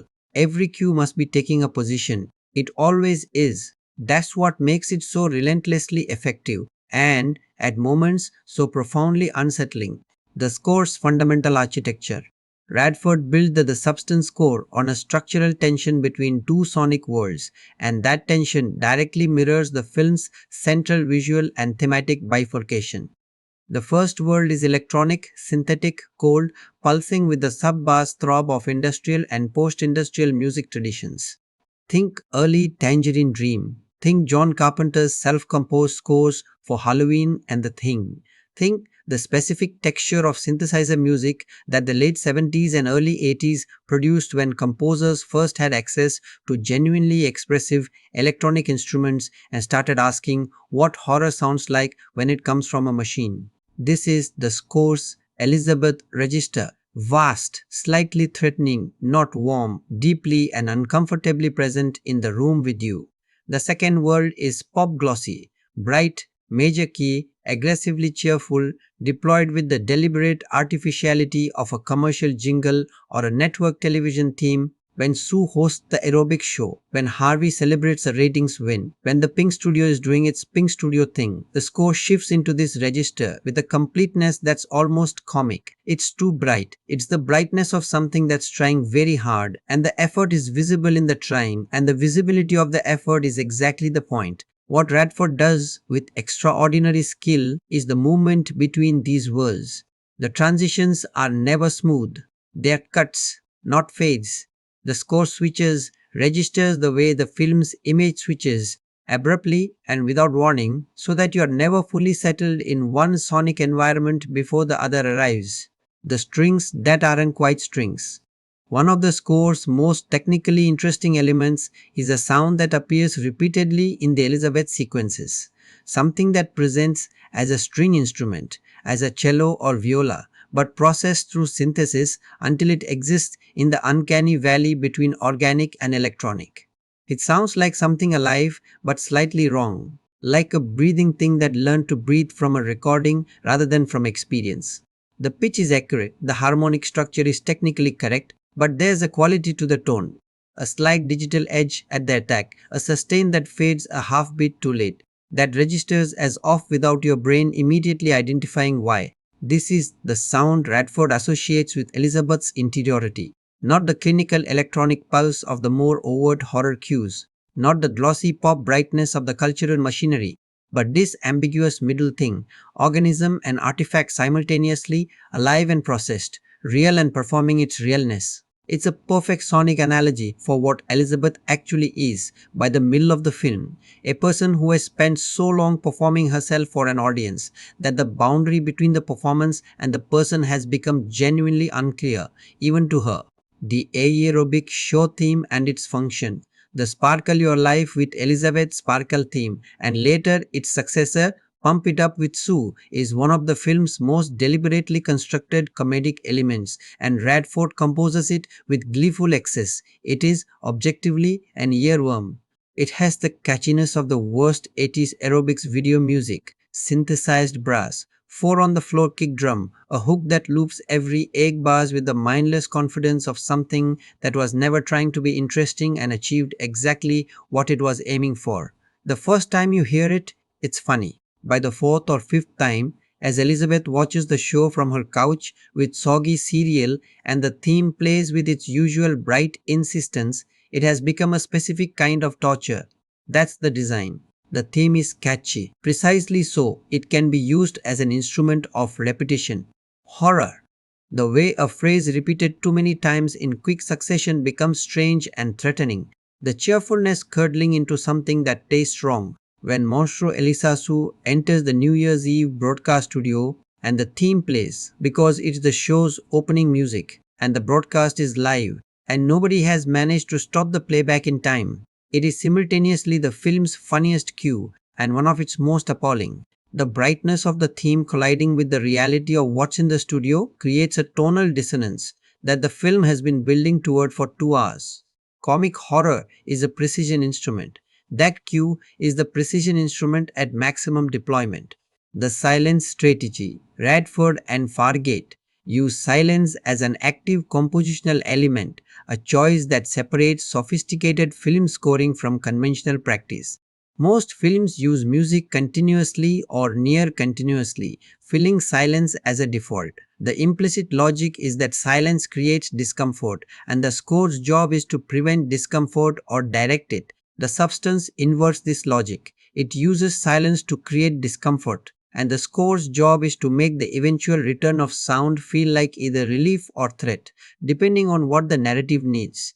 The cancelled dinner scene. Elizabeth taking off her dress, texting the excuse, settling onto the couch with clackers, is entirely unscored. The refrigerator hums, the building breathes, the television plays at low volume, indistinct. The silence has weight.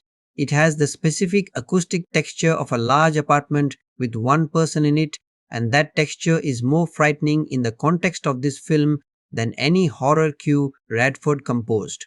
The mirror scenes, particularly in the later acts, use silence similarly. When Elizabeth is doing her diagnostic, pressing fingers gently against the shifting architecture of her face, there is no music, just the sound of the bathroom and her breathing and the small sounds of a person touching their own reflection with the careful attention of someone hoping to find that they were wrong about what they saw. Silence in this score means this is real. Whatever is happening right now requires no enhancement, no direction, no score. Just look. The third act sound eruption. If the film's third act escalates the visual and prosthetic work to extremes, the score matches it without flinching. The climax sequence, the broadcast, the eruption is underscored with what can only be described as the score's complete dissolution into noise. The clean structure of cues, the alternating registers, the disciplined relationship between tone and image, all of it gives way to something closer to musique concrete, the avant-garde composition tradition in which organized sound dissolves into the raw material of sound itself. Pitches become frequencies, frequencies become physical pressure. The cue that underscores the climax doesn't feel like film music anymore. It feels like the score having a breakdown alongside the body on screen. This is technically ambitious and emotionally exactly right. A film that has been making rigorous formal arguments through every element of its construction, and it has, consistently, from the first flame, should arrive at its climax having released that rigor into something beyond argument. Not chaos exactly, but the formal equivalent of letting go, of having held everything together for as long as possible and finally, explosively, not holding it anymore. The score's dissolution mirrors the body's dissolution, mirrors the film's dissolution of the polite, managed surface of its satire into something rawer and more honest underneath. Every formal choice landing simultaneously at the same moment in service of the same argument at the maximum possible volume. That's the achievement. The closing QS and what they choose after the broadcast, after the eruption. In the quiet that follows, the Hollywood Boulevard return, the worn star, the stepping over shoes, Radford makes a choice that could easily have gone wrong. He doesn't bring back the horror cues. He doesn't return to the clinical electronic pulse of Elisabeth's register, or the synthetic strings, or any of the film's established sonic vocabulary for dread. He brings back something new, a simple piano line, not especially complex harmonically, not particularly developed as a piece of composition. Just a line, unhurried, with the quality of someone playing alone in a room at the end of a day that was longer and harder than expected. It's the most personal sounding moment in the score. Personal in the way that means without audience, without the performance of an emotion for someone else's consumption. Just the thing itself, quiet and pleasant. Whether you read it as elegy or as something with a little grace left in it is, again, the film's perpetual refusal to resolve its own arguments for you. The piano plays, the screen goes dark, the credit sequence begins. And then, because Fargate and Radford apparently decided the audience needed one more tonal gear shift on the way out, the credits roll over a needle drop choice that is either inspired or the funniest thing in the film, depending on your temperament. It's a pop song. Bright, contemporary, completely at odds with the emotional weight of the preceding 2 hours and 21 minutes. The choice is not accidental. Nothing in this film is accidental. The pop song playing over the final credits is the system asserting itself. The Pink studio reassembling, the broadcast continuing, the machinery not stopping because one particular star wore down to nothing on one particular sidewalk. The culture hums on, the credits roll, the song plays, you sit with it. The score in context. What Redford understood a brief comparison earns its place here because it clarifies what makes the Substance score formally distinct from other body horror scores it might superficially resemble. Ennio Morricone's work for Carpenter's The Thing, 1982. The most obvious antecedent in the electronic body horror tradition is primarily a mood instrument. The score creates and sustains an atmosphere of encroaching dread, but doesn't make arguments about narrative, meaning the way the Substance score consistently does. Johnny Greenwood's score for We Need to Talk About Kevin 2011 is a closer comparison. A score that uses musical structure to reflect psychological fragmentation, where the relationship between cue and scene is one of mutual complication rather than simple support. But Greenwood's work is notably more abstract, less willing to deploy the kind of knowing artificiality that Radford employs in the show theme sequences. What Radford achieved, and it's an achievement worth naming clearly, is a score that functions simultaneously as emotional underscoring, formal argument, and satirical commentary. It can make you feel Elisabeth's interiority in the strings that aren't quite strings, while simultaneously making you laugh at the Pink Studio's relentless theme, while simultaneously using infrasound to make your body respond to horror before your mind catches up. That's 3 jobs, running concurrently without any of them undercutting the others.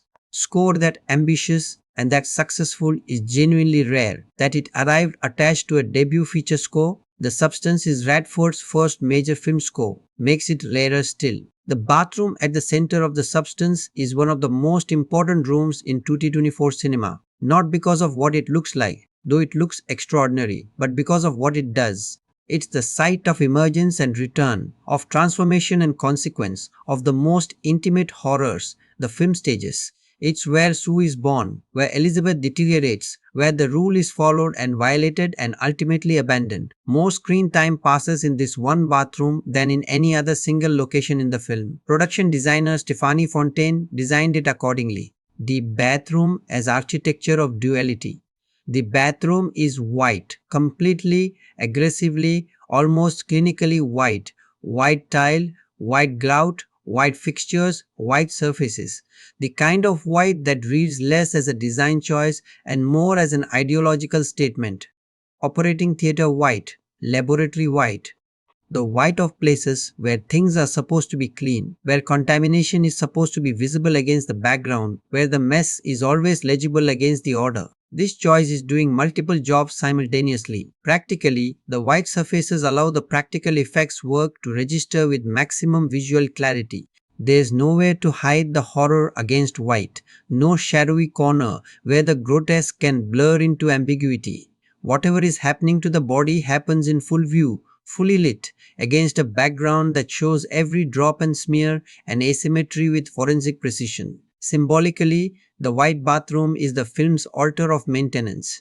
This is where the performance of the body is prepared and assessed, and over the course of the film, where that performance increasingly fails. The white that's supposed to represent cleanliness becomes, progressively, a record of everything that refuses to stay clean. The contamination of the pristine space mirrors the contamination of the pristine self-image Elisabeth has been maintaining. Fargeat has cited Kubrick's use of white space, particularly in The Shining's Overlook Hotel, as a reference. The principle is the same. Spaces that are too clean, too deliberately white, carry their own implicit horror.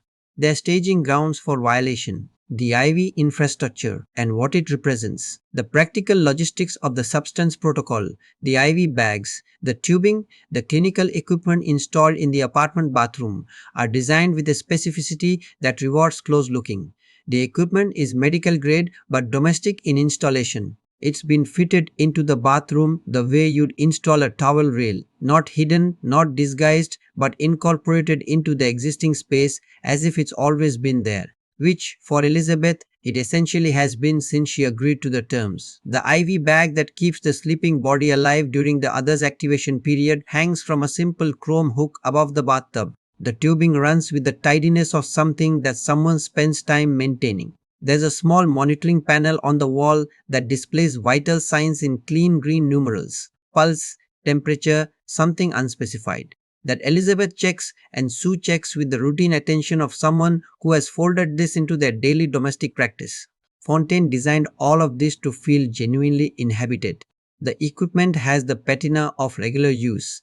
The floor near the bathtub shows the slight wear of feet returning to the same spot repeatedly. The chrome hook has a small scuff where the bag is hung and retrieved daily. These are not deliberate degradation choices in the design, they're the natural result of building a set that treats this as a lived space rather than a set piece. The result is that the IV infrastructure never reads as fantastical despite being completely fantastical. It reads as domestic, as just another thing in the apartment that requires maintenance and attention, like the coffee maker and the good knives. The normalization of it is, once you notice it, very disturbing. Pierre Olivier Persson and the practical effects philosophy. Pierre-Olivier Persson is a French special makeup effects artist whose previous credits include work on several French genre films, but nothing at the scale or ambition of The Substance. The decision to bring him on and to commit to practical effects for work that virtually every other contemporary film would have handled digitally reflects Fargeat's core position on the film's relationship to bodies. Persson and Fargeat spent months in pre-production developing the effects, worked through a process that prioritized anatomical logic above spectacle. Each stage of Elisabeth's deterioration was engineered to track back to a specific physiological cause, the compounding damage of the violations, rather than being designed for maximum visual impact. The horror is meant to be comprehensible, not arbitrary. This discipline produces the film's most remarkable practical effects. Achievement: the progression doesn't jump. There are no sudden, grotesque reveals that require you to accept a discontinuity in what you've been watching. The changes accumulate according to a consistent internal logic, so that each new stage of the transformation leads as the inevitable consequence of the previous stage. You can follow the math. The skin prosthetics developed for Moore's third act appearances were applied daily, requiring multiple hours in the makeup chair. The layers were built cumulatively, each day's prosthetic work incorporating the previous day's state and extending it. Moore has described the process as physically and psychologically demanding in ways that directly served the performance. Spending 4 hours having your face transformed before filming scenes about a woman watching her face transform is not a neutral experience, and the non-neutrality of it is legible on screen. The Monstro Elisasu construction, a technical portrait. The practical effects climax, Monstro Elisasu, required a different approach than the progressive deterioration work on Moore, and it's worth documenting the construction philosophy separately. Persson's team spent the longest pre-production period on this sequence, developing the design to an iterative process that had to satisfy several competing requirements simultaneously. The design had to be recognizable as containing both Elisabeth and Sue, had to carry visual echoes of both performers, both identities, in a way that made narrative sense of its origin. It had to be physically realizable on set with practical materials. It had to be capable of movement. It has to walk, gesture, perform, which constrained the design away from anything purely static or sculptural. And it had to operate at the register of the grotesque. Without tipping into pure comedy or pure horror, it needed to hold both simultaneously. The solution was a collaborative design between Persson's prosthetics work and a full-body suit construction that allowed for articulated movement at key joints while maintaining the overall architecture of the design. Multiple performers were involved in different aspects of the physical realization. The specific movement vocabulary was developed in rehearsal sessions that Fargeat attended, working out how the entity moves, what its relationship to gravity is, how it navigates physical space. The New Year's Eve gown, designed by costume designer Emanuele Yoknovsky, had to be built to fit the final design, which meant it was constructed last after the prosthetics were finalized. It is, in its own grotesque way, beautiful. The gown is silver, formal, the exact silhouette of a network television special hostess, adapted structurally to fit an architecture that no standard formal wear pattern accounts for. The incongruity of the formal wear and the form wearing it is precisely what the climax sequence requires. D. Production, design of Elisabeth's apartment. Beyond the bathroom, Fontaine's design work on the apartment as a whole deserves examination as a sustained piece of environmental storytelling. The apartment is expensive and impersonal in a very specific way, the way of someone who had the resources to furnish it well, but didn't have or didn't invest the energy to make it feel inhabited. The art on the walls is good and generic. The furniture is high quality and coordinated. The kitchen has the equipment of someone who was going to cook seriously and never quite did. The one room that feels genuinely personal, lived in rather than installed, is a small study of the main corridor where Elizabeth's professional history is archived. Press photographs, award plaques, the accumulated evidence of a public career. But the study's door is almost always slightly ajar rather than open. It's accessible but not prominently featured. Elizabeth walks past it. She doesn't spend time in it. The design argument, the only space in the apartment with genuine personal warmth in it, is the one that catalogues who she was publicly rather than privately, and she doesn't sit in it. The apartment's most lived-in surface, most touched, most worn, is the kitchen counter near the refrigerator, where the coffee maker sits and where Elizabeth spends her mornings conducting her daily assessments of news and television. The counter is the site of the morning diagnostic. The study is the archive of the life that made the diagnostics necessary. You could write several paragraphs about what these spatial choices say about Elizabeth's relationship to her own history, and all of them would be accurate. And Fontaine designed all of it without a single piece of on-screen dialogue pointing it out. The network building's deliberate ugliness against the apartment's studied elegance and the bathroom's clinical white. The network building is designed with a conspicuous, almost triumphant ugliness. The carpet is the corporate grey previously noted. The furniture in the waiting areas is the kind that signals expense without warmth, hard chairs, glass tables, the aesthetic of a dentist's office that has been told it needs to feel like a luxury hotel and has failed at both.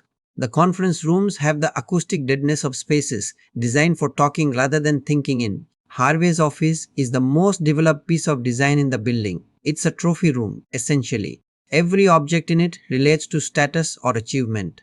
Not his achievements particularly, but the generic achievements of powerful men in the entertainment industry. There are signed photographs he probably didn't pay close attention to getting. There are awards on shelves he didn't win, but which were won under his supervision.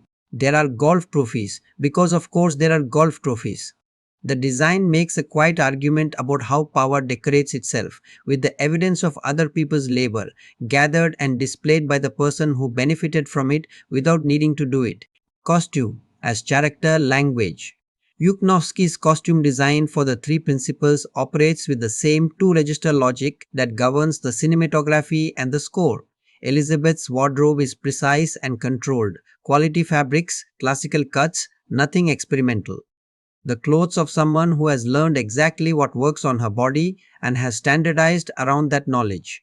As the deterioration progresses, the clothes become slightly more defensive, higher collars, longer sleeves, the incremental adjustments of coverage that happen without conscious decision. The wardrobe tracks the psychology. Sue's wardrobe is exactly the opposite, experimental where Elizabeth's is controlled, revealing where Elizabeth's is covered, the clothes of someone discovering their own aesthetic rather than operating from a long established one.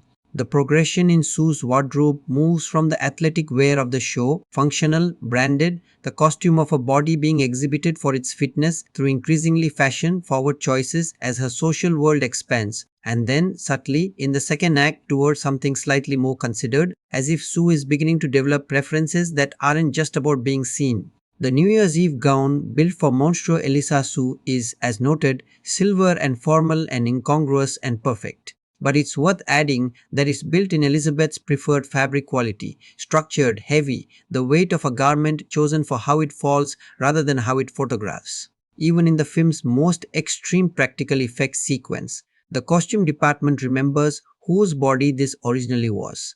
Let's talk about the performances. Because everything the cinematography argues, everything the score underscores, everything the production design implies, all of it lands or doesn't land depending entirely on what the three principal performers bring to the material. And what they bring is, collectively, one of the most precisely calibrated ensemble acting achievements in recent American cinema, not despite the film's excess, because of it. The paradox of Demi Moore: to write about Demi Moore's performance in the substance without addressing what the performance means in the context of her career would be a kind of critical dishonesty. So let's address it directly and then move into the technical work. Moore spent roughly 3 decades being categorized by the industry in the way that the industry has historically categorized commercially successful women who don't fit its definition of serious, talented, possibly, but not awards.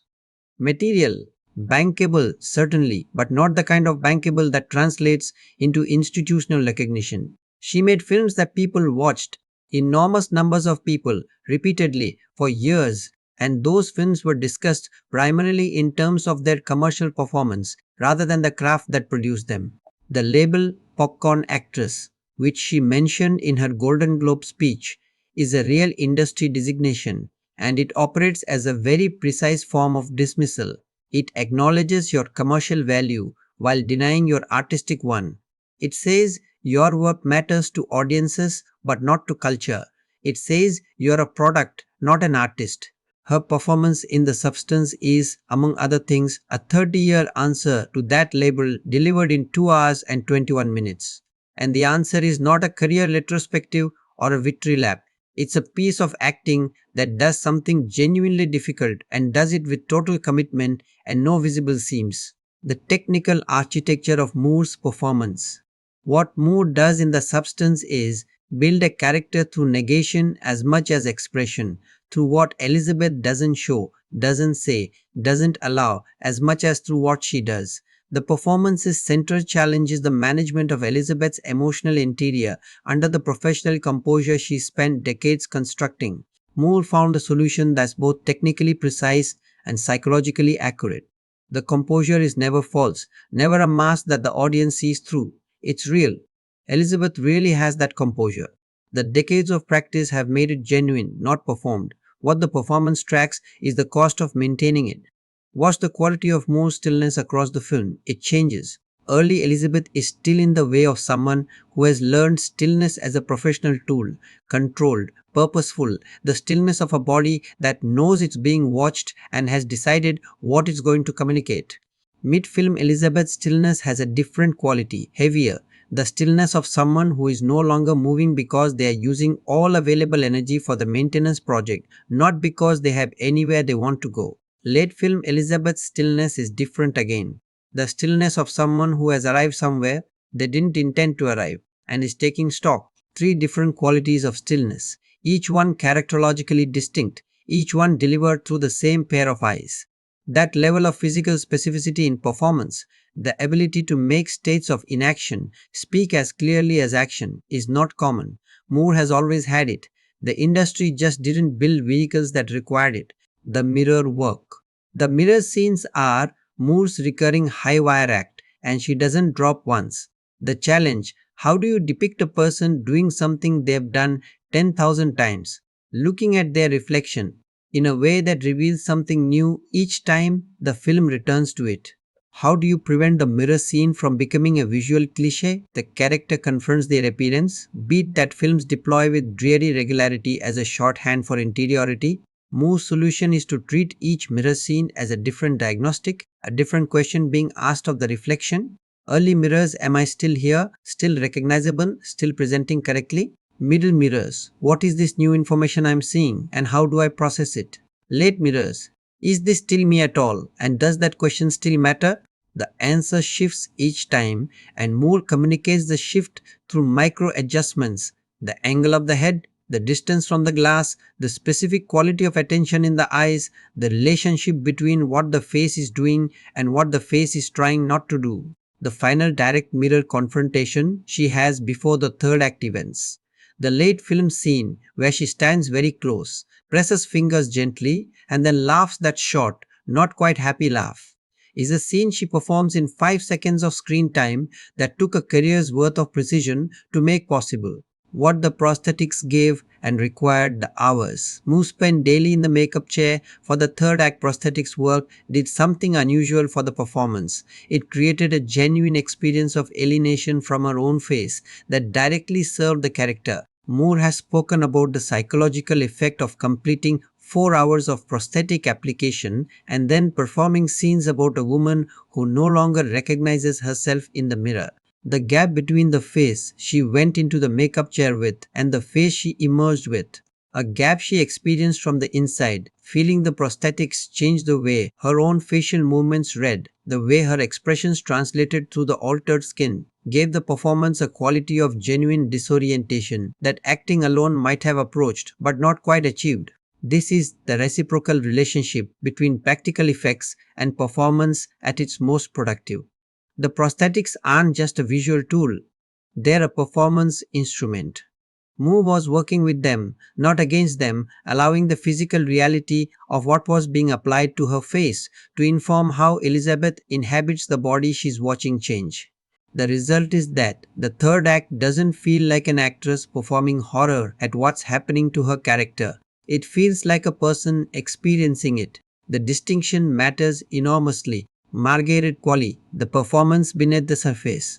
The temptation when discussing Qualley's work in the substance is to focus primarily on the physical, because the physical is extraordinary and the film's promotional materials and the critical conversation have naturally gravitated toward it. But Qualley's performance has depths that the physical excellence can sometimes obscure on first viewing. Sue is, structurally, the harder character to play.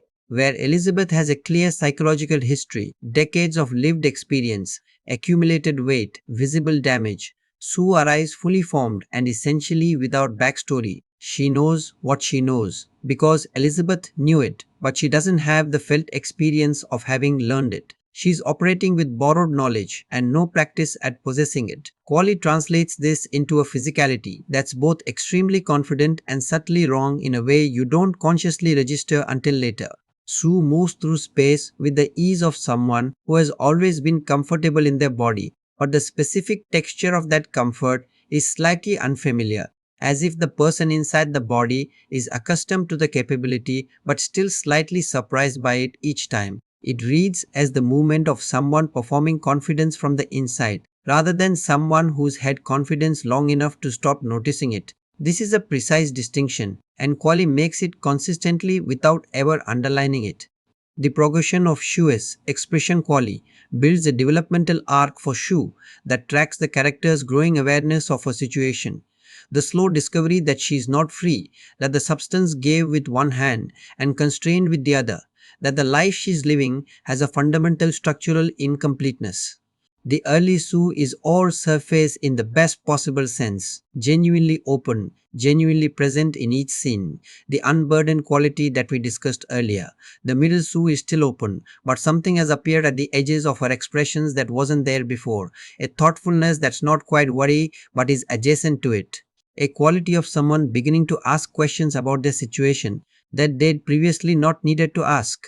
The late Sue, in the scenes leading into the third act, where the note exchange has become adversarial and the violations have become mutual and the body is clearly suffering the consequences, carries something that Qualley pitches very precisely between defiance and fear. She is standing her ground. She is also, somewhere beneath the standing, genuinely afraid of what the standing is costing. That these two states coexist in the same frame, in the same expression without either cancelling the other is the specific technical achievement of Qualley's late film work. The Sui and Elisabeth performances in conversation. Here is what makes the central acting dynamic of the substance genuinely rare. Moore and Qualley never appear in the same scene together. Not once. The substance protocol means they never share the screen. One is always awake while the other is under. Their entire relationship is conducted through notes on a kitchen counter, through the evidence each leaves for the other in the shared apartment, through the traces of a life lived in the same space by two versions of the same person who never directly encounter each other. Every film school discussion of acting chemistry assumes the chemistry is generated through direct scene work, the presence of two actors in the same frame responding to each other in real time. The substance achieves chemistry through absence. Moore and Qualley create a relationship between two people who never meet by each building their half of that relationship so fully, so specifically, with such clear understanding of what the other character represents to theirs, that the connection between them is palpable, despite never being directly visible. Moore plays Elisabeth as someone whose primary emotional relationship is with the body she split from, more present to her than any human character in the film. Qualley plays Sue as someone who started as an absence from Elisabeth's perspective but has become increasingly the primary relationship of her own existence. The relationship is asymmetrical, like all the most interesting relationships are, and both performers know their side of the asymmetry in precise detail. The result is a central dynamic that lands with the force of a direct confrontation despite never being one. Dini as Quaid, committing to the cartoon Quaid's Harvey, is the easiest of the three principal performances to describe and the hardest to execute. Easy to describe, it's a broad, deliberate caricature. Harvey is not a psychologically complex character, he is a function. The function of the culture's appetite, personified, given a golf trophy and a shellfish platter and a casting office. Quaid plays him as a kind of cheerful monster, a man so thoroughly insulated by power and privilege from any self-examination that he has achieved a genuine, uncomplicated happiness in the role of destroying women's careers. He is not even particularly malicious, he is just hungry, and in his world, his hunger is the thing that matters. Hard to execute. Playing that kind of deliberate cartoon in a film that also contains Demi Moore's performance requires a level of tonal calibration that's underrated as an acting challenge. Too broad, and Harvey becomes a punchline that deflects the film's serious argument. Too naturalistic, and the satirical register Fargeat needs him to inhabit collapses into something too specific and personal. Quaid finds the exact degree of exaggeration that keeps Harvey in the register of recognizable symbol without becoming a buffoon. The eating scenes are the clearest demonstration, the physical commitment to the grotesque without tipping into pure slapstick, the quality of a man genuinely enjoying his food while being completely, sublimely unconscious of what his enjoyment looks like to the people across the table from him. That unconsciousness is the key to the performance. Harvey doesn't know he's a caricature. He doesn't know he is in a satire. He is simply, at all times, himself, fully confident that himself is exactly the right thing to be. And Quaid plays that self-certainty with a consistency and a physicality that prevents the character from becoming simply a joke. He's not a joke, he's a type. Types are funnier and more frightening than jokes. The performances and the film's argument. Step back and look at what the three performances accomplish collectively. Moore demonstrates that the woman the industry spent decades categorizing as a commercial product rather than an artist was, all along, doing something more precise and more demanding than the category allowed for. Her performance doesn't just tell Elisabeth's story, it makes an argument about the cost of the category itself. The cost of being seen as a body with a broadcast value rather than a person with interior depth. Qualley demonstrates that the uncomplicated desirability the culture assigns to youth is itself a kind of trap, that the freedom of being the idealized body is conditional, temporary, structurally limited by the same system that created it. Her Sue begins as the beneficiary of every cultural value the film is critiquing and ends as its victim. Quaid demonstrates that the system doesn't require villains. It requires people like Harvey, competent, cheerful, thoroughly comfortable with their own hunger, genuinely unaware that the comfort of their appetite comes at anyone's specific expense. Harvey isn't evil. He's just never been required to look down. Together, the three performances form a complete picture. The woman the culture is discarding, the woman the culture is currently consuming, and the man who is doing the consuming without ever having to think about it as consumption. It's a portrait, not a polemic. And that's the difference between a film that makes you think and a film that makes you feel what it's thinking. Every film that earns the word important eventually has to prove it. Not at the box office, not on the award circuit, not in the critical consensus, though the substance performed remarkably across all three of those measures. The proof is simpler and harder to quantify.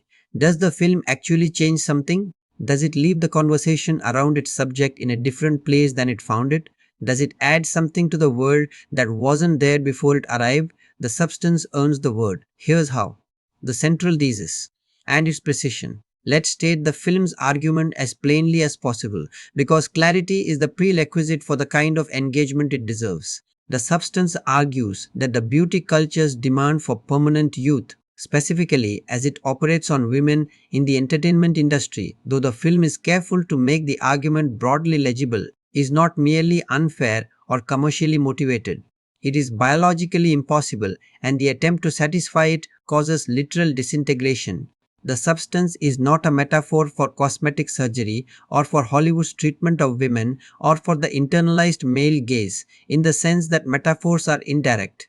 It's a direct dramatization of the logical endpoint of those systems. Follow the logic, build the machine, watch what the machine produces.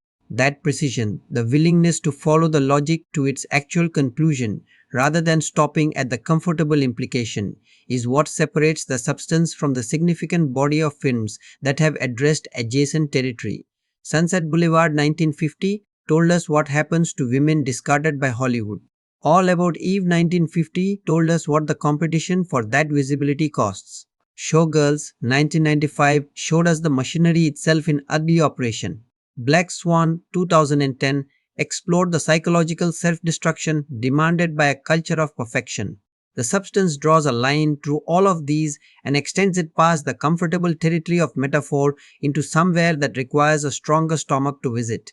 The argument has always been there in culture. Fargeat is the first filmmaker to have both the technical mastery and the sheer willingness to make it at full volume, the body horror tradition, and where Fargeat sits in it. Body horror as a genre has a specific pedigree worth locating. The substance within, because the lineage clarifies both what Fargeat inherited and what she did that was new. Cronenberg's body horror, Videodrome 1983, The Fly 1986, E-Existenz 1999 operates primarily as an anxiety about technology's relationship to the human body. What happens when the boundary between flesh and machine becomes permeable? The dread is philosophical and slightly abstract, the body as the site of epistemological crisis.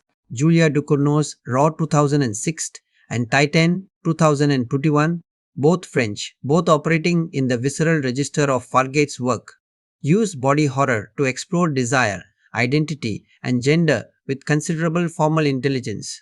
Ducournau is perhaps the closest formal predecessor to the substance, and the French language body horror tradition she and Fargeat share has a specific quality of intellectual commitment that distinguishes it from the more purely commercial American genre tradition. What Fargeat adds, what makes the substance distinct even within this lineage, is the satirical register.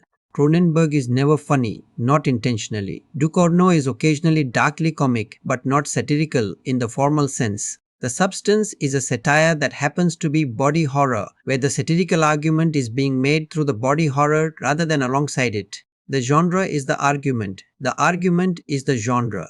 That fusion is Fargeat's specific contribution.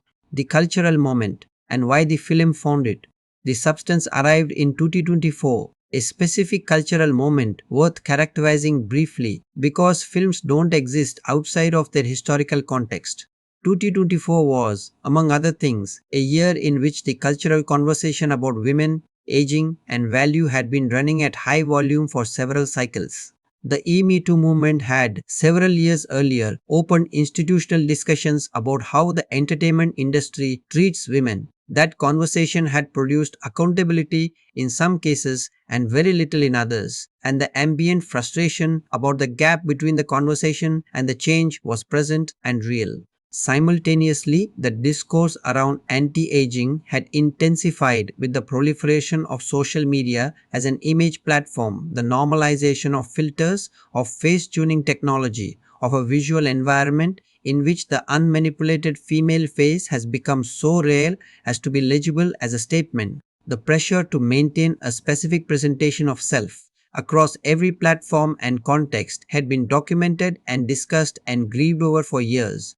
The substance arrived into this environment and named the machine precisely, not in the language of think pieces or academic theory or advocacy, in the language of genre cinema, which reaches people who never read Simone de Beauvoir and who have absolutely no interest in reading a think piece about the male gaze. The size and intensity of the audience response, particularly among women over 40, was a measure of how accurately the film named something that had been accumulating without a vessel. The social media responses, the personal essays, the conversation threads that ran for weeks after the film's release, these weren't the responses of an audience that had seen a well-made horror film. They were the responses of an audience that had seen their experience reflected at them in grotesque and unrelenting clarity and didn't quite know what to do with the recognition. What the film trusts the audience to do, one of the consistent threads in critical response to the substance, particularly among critics who qualified their praise, was the accusation of obviousness. The film is too blunt. The satire is too broad. The metaphors are too explicit. A subtler treatment would be more effective. This critique deserves a direct response because I think it misunderstands the film's project. The substance is not making an argument to film critics or academic theorists who already understand the mechanisms it's depicting. It's making an argument to audiences who experience those mechanisms daily, who live inside the system the film is critiquing, without necessarily having the vocabulary to name what they're inside. For that audience, subtlety is not a virtue. Subtlety is just the system operating at a register too quiet to hear. The bluntness is the point. The excess is the point. The refusal to soften the argument into something palatable is precisely what gives the film its impact on the audience it's actually for. When Harvey tells Elisabeth her contract won't be renewed because they're looking for fresh new energy, and then immediately describes a replacement show that is beat for beat the same show with a younger host, the film isn't being clumsy about its argument. It's saying this is how explicit it actually is. The industry doesn't bother with euphemism. It doesn't need to. It just does the thing and trusts that the social arrangements around it will prevent anyone from naming it directly. The substance names it directly, at volume, repeatedly, and dares you to call that too obvious. The question of Elisabeth's agency. One of the more interesting ongoing critical conversations about the substance concerns the question of agency, specifically whether Elisabeth is a victim of the system or a participant in it and what moral weight attaches to either reading. The film is very precise about this. Elisabeth is both. She chose the substance. The substance didn't choose her. She was handed a card by a paramedic and she took it home and she read the manual and she understood the terms and she still injected the activator. The desperation that drove that choice was produced by a system she didn't create and couldn't escape, but the choice itself was hers. Fargeat refuses to simplify this. She doesn't give Elisabeth a moment of pure victimhood in which all agency is removed and all moral complexity resolved, nor does she give her a moment of pure culpability in which the system's pressure is erased and the choice stands alone, decontextualized. Elisabeth is a person making choices inside a system that has constrained the choices available to her, which is a description of every meaningful ethical situation anyone has ever faced. The film trusts you to hold that complexity without resolving it into a cleaner story. That trust is a form of respect. Not every film respects its audience that way. On What Survives the Sidewalk, the final image keeps returning. The worn star, the barely legible name, the single pair of shoes stepping carefully around its edge. What does it mean that something is still there? The substance doesn't answer this. But I want to sit with the question for a moment before we close, because it's the question the film leaves you with, and leaving a question is its own kind of statement. Elisabeth Sparkle's name is on that star, eroded, cracked, gummed up by decades of indifferent foot traffic, but legible, still saying something, still there. The city has done its worst weather and time, and the simply staggering collective indifference of millions of people walking past without looking down. And the name is still there. Is that triumph? Is that tragedy? Is it neither? Just a fact about how long things last when they were built to last, regardless of whether anyone is still paying attention to them? I think Fargate leaves it open because the honest answer is that it's all three simultaneously, and any attempt to resolve it into one is a smaller truth than the larger unresolved one. A career, a life, a public identity. These things don't end cleanly. They erode and persist and erode some more. The people who build them age and change and suffer and endure and sometimes break apart in ways they didn't anticipate. And then the star is still there on the sidewalk, worn down, bearing the name. That's not a happy ending. It's not an unhappy one either. It's just what it's like to have been here, to have made things, to have been seen, to have been valued and then devalued, and then simply to have kept existing past the point where the culture was paying attention. Elisabeth Sparkle was a real person. In the film's logic, before the substance and the splitting and the eruption and the end, she had a career and a face and a name on a sidewalk star. The star outlasts the career's visibility. The name outlasts the people who know it. Something persists. Whether that's enough is the question the film asks and refuses to answer. It's the question every artist and every public figure and every person who has built a life in the gaze of other people eventually has to answer for themselves, alone, without the culture's input. The final word on why this film matters. The substance is not a perfect film, if by perfect we mean formally flawless. It's long, and its second act has stretches where the repetition of the violation-deterioration cycle becomes somewhat predictable in structure before the third act justifies every frame of it retroactively. There are moments in the satire where the broad brush of Harvey's characterization sits slightly uneasily against the psychological precision of Moore's performance. These are real observations about real limitations. But perfect films are frequently less interesting than films that reach for something beyond their clean formal boundaries and make significant contact with it. The substance reaches for something enormous, a full-scale reckoning with what the culture demands of women's bodies, and what that demand costs, and where following it to its conclusion actually leads. And it makes contact with the enormous thing in ways that matter. Coralie Fargeat made a film that gets under your skin. Literally, practically. The effects are real materials in real space. The horror happens to a real body.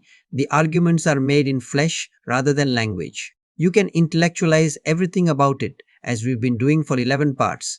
You can map the cinematographic system and analyze the score's architecture and document the practical effects philosophy. All of that is real. All of it is worth doing. And then you still have to sit in the dark and watch it. And something about watching it, the specific experience of being in the presence of this particular film, produces something beyond intellectual response, a recognition, a discomfort, a laugh that catches in your throat, a moment where the body on screen doing something unbearable feels, briefly and undeniably, like it has something to do with you. That's the experience Fargeat built. That's what it's for. Every frame, every cue, every note, every prosthetic, every lingering close-up, every warm bulb substitution and shortened morning route and cancelled dinner and worn-down Hollywood star. All of it in service of a single sustained argument delivered at full volume without apology to anyone willing to sit in the dark long enough to hear it. The system tells you what you're worth and the number decreases annually, and you can either accept the math or you can refuse it. And the refusal is not clean, is not free, is not without its own catastrophic costs, but it is, in its grotesque and uncompromising and fully practical effects, realized way, a kind of statement. Elisabeth Sparkle was here, the star says so.